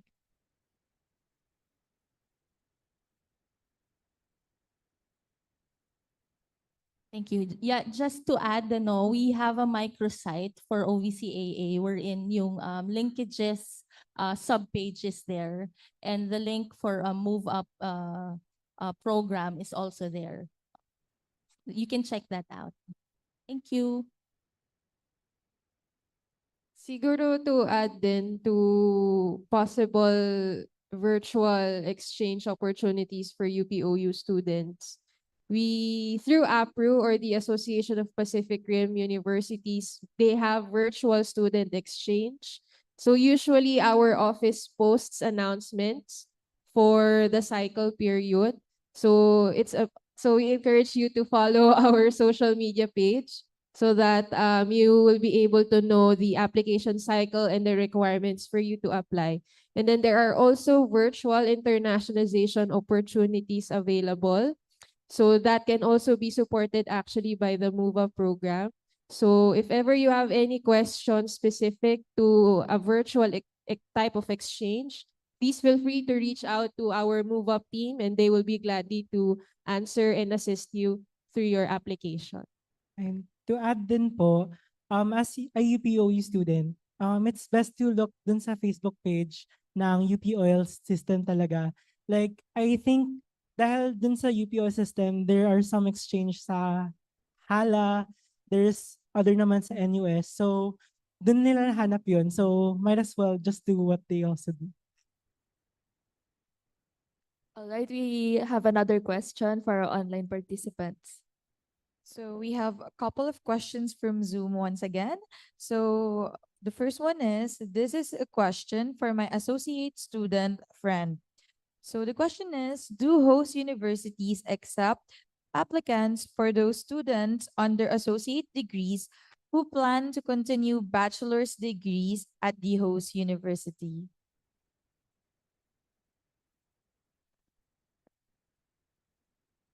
I think the question can be answered by the Move Up team. Yeah. I think it was also mentioned earlier regarding the associate degree. Yeah. Hello po, good afternoon. Since the nature of our exchange programs usually lasts for 5 to 6 months, so there are no opportunities for a ladderized approach. So you are required to return home after your mobility.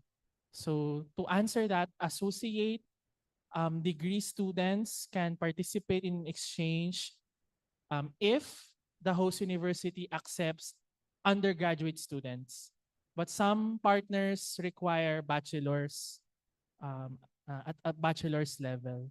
So please, when you try to apply, check, of course, the eligibility requirements for participating universities. And when we initiate calls, we list down the names of the host universities, the number of slots, and the requirements for participating university. But for the ladderized approach, unfortunately, those are not yet available under our current mechanisms.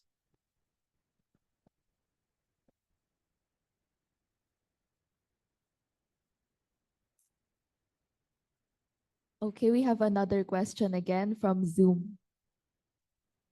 Okay, so another question from one of the Zoom participants.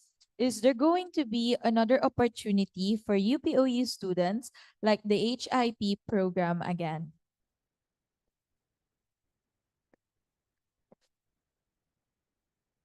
HIP is for HALA International Program. So I'm answering this from a perspective of the external affairs section because we're actually currently processing a bilateral agreement already with HALA University. So there will be opportunities available for UP students and of course UPOU students. And yun din, yung sinabi din namin kanina, we really encourage everyone to follow our social media pages because usually our announcements for application cycles or application calls are posted through our social media page. So you will be notified agad if ever merong mga opportunities such as those, HIP or yung HALA International Program, so you can apply for the program. I'm not sure. So another question po from Zoom. This is for Sir Rajan naman. So while you were on the exchange program, did you continue enrolling in BAMS courses through UPOU's online distance learning platform? And would you recommend juggling both? Or do you think it's better to fully immerse yourself in the exchange experience? Okay, actually maganda po siya ng question kasi for my case, ang sagot ko dyan is it depends. Kasi for me, napagsabay ko silang dalawa because I asked una si Sir Diego, Dean Diego, then si Prof. Ems, and I got permission. So, una, kailangan mo talaga ng permission. Yun yung lagi dapat nangyayari. Like, kailangan mo ng permission. Kasi even yung oil, papayag lang din sila if may permission ng mga nasa faculty nyo. So I think for me, kaya siya napayagan kasi I didn't credit yung course ko dun sa SNU. And one lang siya. It's just one course. So hindi siya parang semestral na marami silang courses na ginajuggle. So I think in that question, it depends. Ang best is to ask and ask Sir Jego and kung BAMS siya. And do I recommend it? If not gonna lie, mahirap siya kasi may mga times na pwede kang lumabas pero kailangan mo ayusin yung courseworks mo. Though it really depends on each person. So yun. Thank you very much for answering that question po. So we have another question naman po. This is from our Facebook Live. So the question is, currently interested in short-term programs and have been waiting for the winter programs to open. I noticed that most of the deadlines or announcements of participants for short-term programs are beyond the October 15 deadline that was posted po sa Facebook page. My question is, how does that work po? Do we still pass po even though wala pa yung acceptance letter? I think this is for financial assistance po.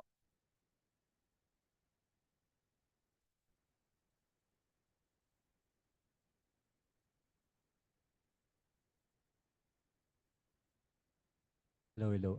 For the financial assistance, majority po ng application, more likely they will secure their official acceptance letter once they have initiated the mobility. So for documents like this, it's okay for you to continue with the application and then you can follow it up by the time that it's readily available.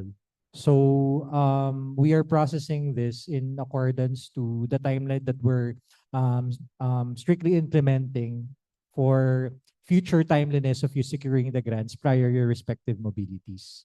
So we are following a strict deadline for now. And so I think that's it po for our online All right, questions. thank you very much. I have another question din po about travel grants. Are there incentives for those whose researchers getting prizes and awards in conferences? Incentive, bragging rights. Sure. Yeah. Usually po, well, of course, the recognition from us. And usually kasi, just to lay out the picture, the grantee kasi is by effort, sila po yung nag-post dun sila yung may communication with the organizer. So their effort to present and to get that award is from their or sa CEO nila, representative. On our part, financial assistance na po kami. And hindi naman po kami madama sa entitlement. So I think it's also doubles down on incentive kasi na-cover naman po namin lahat ng gastos nila if ever na mag-provide sila ng supporting documents. And of course, there are grantees po na nag-share din naman sa amin. Like one recently said na may nakuha nga po silang award and the other one is publication naman sa isang book. And we do recognize that and ang mabibigay po namin is post po sa social media. And of course, kasama po sila sa progress report namin. Ayan. All right. For our on-site participants, you can also ask questions po. Let's grab this opportunity dahil andito na din tayong lahat. Okay. Go ahead po.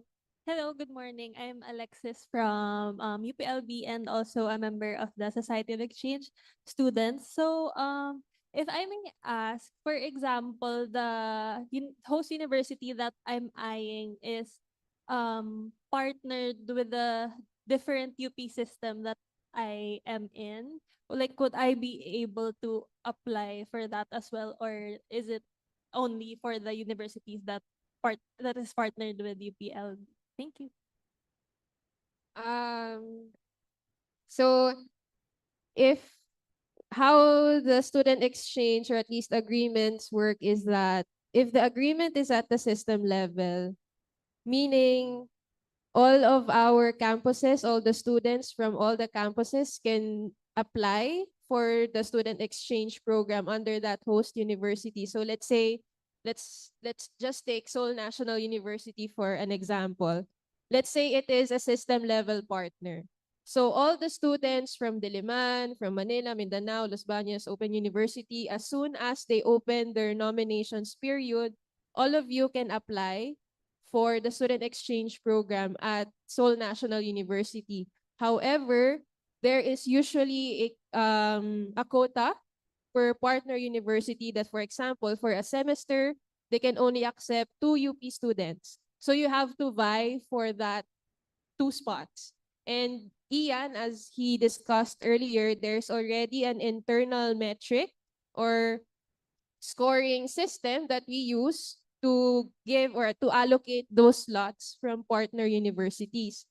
However, let's say you are a UPLB student and the partnership is only with, let's say, Open University. Unfortunately, you cannot apply for that student exchange program if you're from UPLB, given that the agreement is with UPOU.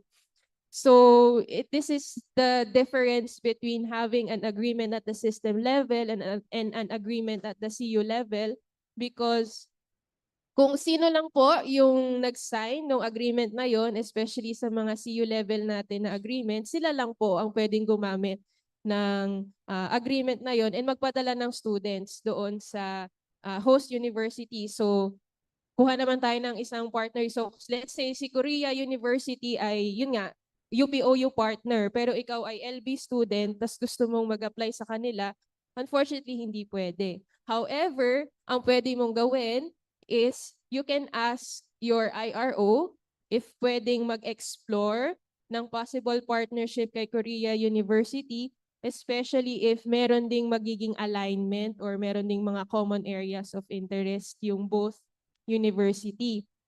Another option for us is yung through networks. So yung mga networks ng APRU, AIMS, yung mga mobility program, kahit na wala silang bilateral agreement sa atin, pero kung ang mobility ay gagawin natin through their network, so let's say AIMS program, pwede yon kasi ito po ay under system level.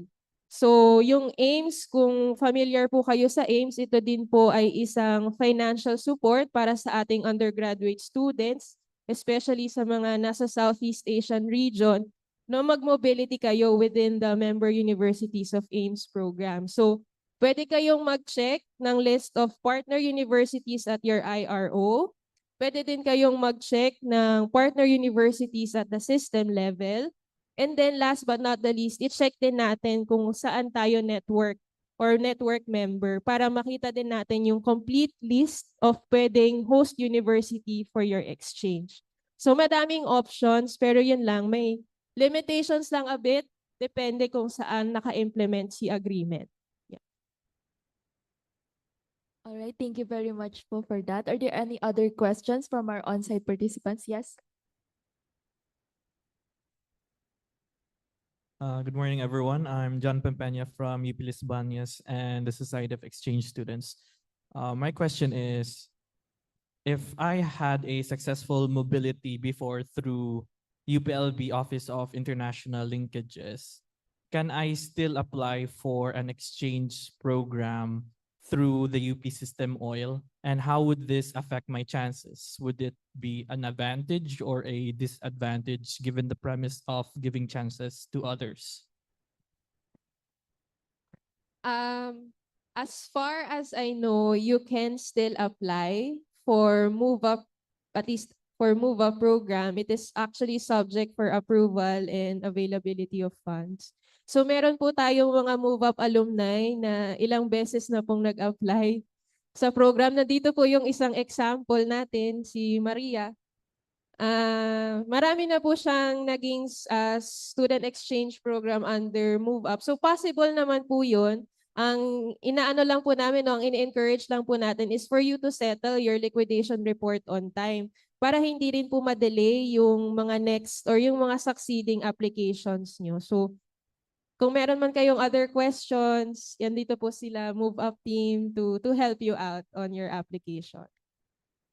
Thank you. Thank you very much. Any other questions po? If there are none, I will be asking one last question na lang po. Is there a chance that program fees are waived by OIL? Program fees for partner universities. By program fees, you mean tuition, like ganon?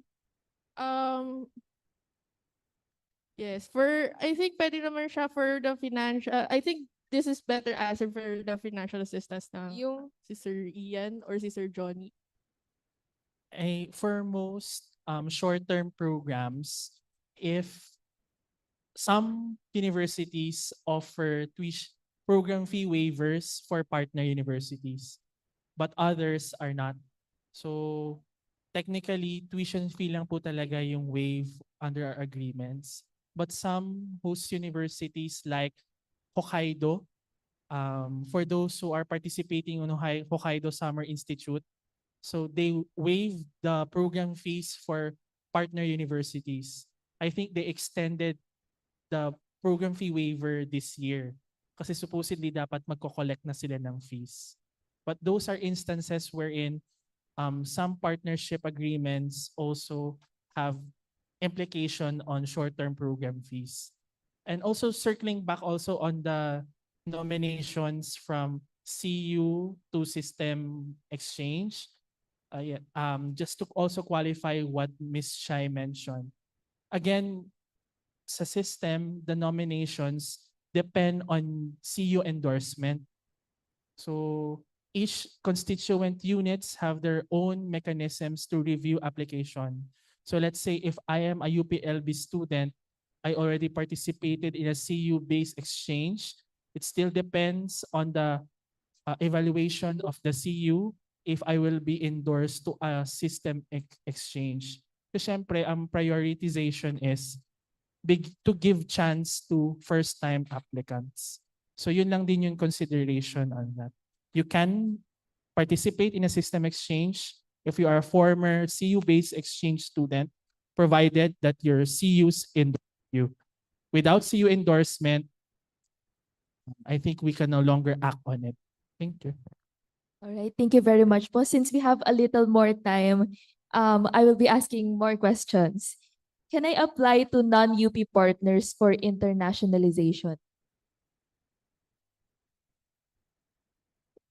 yes, you can apply for non-partner universities. It's kumbaga it's at your own discretion naman kung ano yung gusto nyong applyan for internationalization. The good thing about having an agreement kasi is it outlines, of course, for example, if we're student exchange, it outlines tuition fee waivers. And then it also protects you kasi from any accidents or force of nature or whatever. So that agreement is actually acts as a safety net in case na, ayaw naman natin, di ba, na magkaroon ng masamang instance kapag nasa exchange kayo or nasa abroad. But at least that is a safety net between the host and the receiving university. So yeah, at the end, it's still your choice. But we just encourage for our students and also our staff and our faculty to apply with partner universities. Do we have UP partners in relation to internship abroad? Yes, we do have. Although I think selected universities lang yung nag-o-offer ng internship, perhaps Ian can also add on to this question. There are opportunities for internships abroad, but as much as possible, we tend to review them further because there are regulations on internship abroad. So we have student internship abroad program regulations enforced by CHED. So there are regulatory requirements. So typically, these internship programs, hindi siya thoroughly cascaded because there are regulatory requirements for it. At alam na alam yun ng ating mga CU-based international relations officers. But in internationalization activities, some internships are offered by Office of the Field Activities. Sa Diliman kasi Office of the Field Activities. So separate siya from internationalization because internships are industry linkages. So may certain lang na nuance on that. But definitely there are opportunities for international internships. But again, these are a little bit requiring more stringent review kasi merong shed regulation on that. Thank you very much po. And another question we have, can undergraduate students participate in Erasmus? Go ahead po. We have a question from the on-site audience. No, this is not a question. It's an additional comment. Internships. So in terms of internships, there have been students who have gone on internships through Move Up grants, but it really depends on the evaluation of the units of the student, the home units. So there have been students who have gone on internships that have been credited to their internship courses in UP. So is there a possibility for internships? Yes, but it has to be closely coordinated with your home department or institute. Because even if there is industry immersion, or if it's basically more a research internship, then all of these can be considered as long as they comply with the requirements of the internship program. As you know, at least for UPLB, I'm speaking for UPLB, the internship courses here require 150 hours of work. So we've had students who have taken other courses, done the internship at the same time, and they have been credited. Many of them have gone to Japan and other ASEAN countries. Thank you very much po for adding to that. Going back, can undergraduate students participate in Erasmus? There is actually another strand under Erasmus Mundus focusing on student mobility. So at the system level, we're looking out for more of these opportunities so these can be explored by our undergraduate students as well. So far at the system level, we're still in the talking stage for Erasmus student mobility. But if for UPLB and UPOU students, UPLB they have. So you can ask Miss Nikki or anyone from UPLB Oil to assist you if ever you are interested in an Erasmus Mundus scholarship for student mobility. So if ever, again, the announcement or the call for applications will most likely be published through our social media pages. Are there any other questions from our online and on-site participants?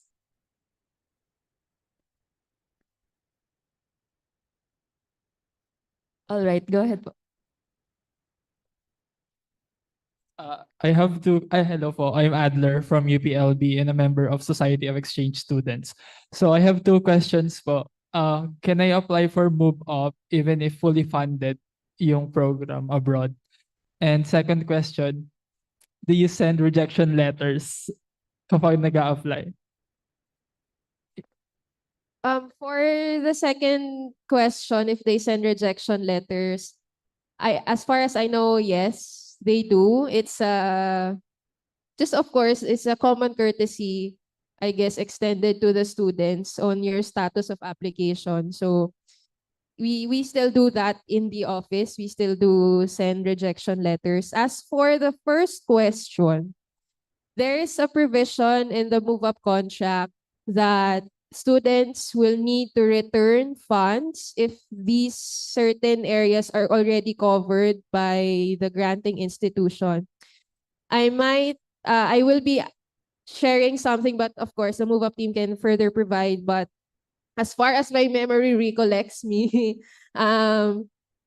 if the provision given by your host university is parang doble siya. So for example, you get accommodation or stipend from Move Up, and then your host university also gives you stipend. It is not possible. You have to return the stipend from Move Up kasi it will be a challenge for you to liquidate. So you will be providing necessary documentation. So for example, I mean, kapag nagka-clash na or there's double charging already, as far as I know, you have to return some of the move up funds. So I'll turn the microphone to the move up team if they have any other additional clarifications. Right. For that, there is a stipulation in the contract that you can still use different scholarship. But yung ano doon is that it doesn't need kailangan hindi siya mag-access ng 60% of the entitlement. So there are some students, especially in South Korea, that they are applying for GKS. Yung entitlement that we can provide are just limited to kung ano pa yung hindi nasusuportahan. For example, airfare. But it's clearly stated, explicitly stated that it should not be more than 60% of the entitlements. Siguro to make it simple, as a general rule, I think the former President Danilo Concepcion, when we are deliberating on the travel grant revised guidelines, mentioned that as long as the student will be able to liquidate the amount, we can provide the entitlement. That's the only consideration. So we advise our move-up grantees that will be receiving additional funding support from an international financing institution. Ask first if you are required to submit documents or receipts.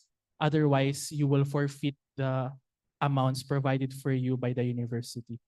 As long as, kasi sa JKS, ganun yung situation, they are not allowed, they give stipend. So as a stipend, so they are no longer required to provide liquidation documents to the host government. But if they do, there are instances in, for example, the Canadian funding, they require liquidation. So we can no longer provide additional support for that. Ayan, to add lang din, when it comes to redundancies of entitlements, it can be tagged kasi as overcompensation. So even if like sa DSA siya na hindi siya liquidated, makikita pa rin niya sa documents na entitled ka para sa ganito. Pwede kang itag ng accounting for that. And also, of course, since we're using the public funds ng Philippines naman, if you already have an external funding, give the excess amount to other grantees naman, no? So kasi meron lang tayong bulk na budget, and us sa oil system, ang role lang namin is to parang allocate it. So as much as possible, transparency ang key for this one.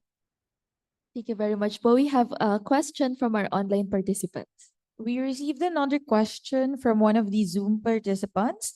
I am currently in the process of applying for a move up this term and have completed all the necessary requirements. However, I am encountering errors while attempting to submit my applications through the OIL portal. Given that the deadline is today, I would greatly appreciate your guidance on how to resolve this issue. I think currently the oil portal is undergoing a maintenance. Okay, so in the future, no. So Sir Johnny will Ayan. So far for the portal itself, we are still accepting applications. So if you have direct troubles or problems, you can coordinate with us naman. So if the application didn't really went through there, you can coordinate with your local CUs, or you can reach out to us via email, and then we can coordinate with you. Kasi we know that the deadlines are, as of this time, was cascaded in a very short notice, but sooner we will be providing a holistic approach and providing you general information about the adjustments between the application process. So we will be launching a revamped version of the portal by next month, hopefully. And sana next week, sana it will make the application process seamless and easier for the user interface. Thank you very much. Do we have another question from our online participants? Okay. So for Cooperate, how can I encourage my co-faculty members to avail Cooperate? Great. All right. Yeah, definitely, as the Cooperate really is more for research development, then I think I would really encourage you to grab this opportunity And yeah, as may yung financial wise, we know that as a research faculty, this is our Waterloo here in the Philippines. And you know, the mental stress that this is already being answered by this financial cooperate grant, so that you can just focus on the research that you will do in your host university. So that's already, I think, mentally, and the stress that will be for the financial, it's a really big help. So I think that's one probably I hope that's more than 30% encouragement to just do not stress out. That's already a big, I think, encouragement point for me. And then to add lang din po, no, corporate kasi ang medyo catch lang din po ng corporate is that ang target po nila is yung graduating kasi thesis. So this is also one of the challenges and also one of the areas of improvement for the corporate. So for the co-faculties po, as much as we want po, ang magagawa po for now or naka-line up with Miss Bea naman yung mga plans niya rin. But on top of that po is to increase yung number nga po through information dissemination, and ongoing naman na po yung pag-process na po, and ngayon ay increasing naman na yung number, right? Ayun. So in the future, Miss Bea will also lead naman yung mga initiative for that. Thank you very much. Are there any more questions from our on-site participants? Please raise your hand po if you have a question. All right, since there are no more questions, as we approach the middle of our program, we will be having a 1-hour lunch break. We are requesting our online participants to come back online at 1 p.m.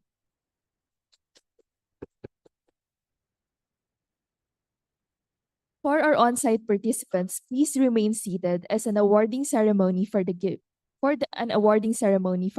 of certificates. Once again, we would like to thank our panelists. Through a recognition, allow me to read the certificate. The certificates of appreciation are presented to Mr. Rajan Yaguno and Dr. Maria Claret Chuchia for sharing their expertise as a speaker at the HALIKA 2024 Roadshow given this 15th of October 2024, CCDL Auditorium, UP Open University.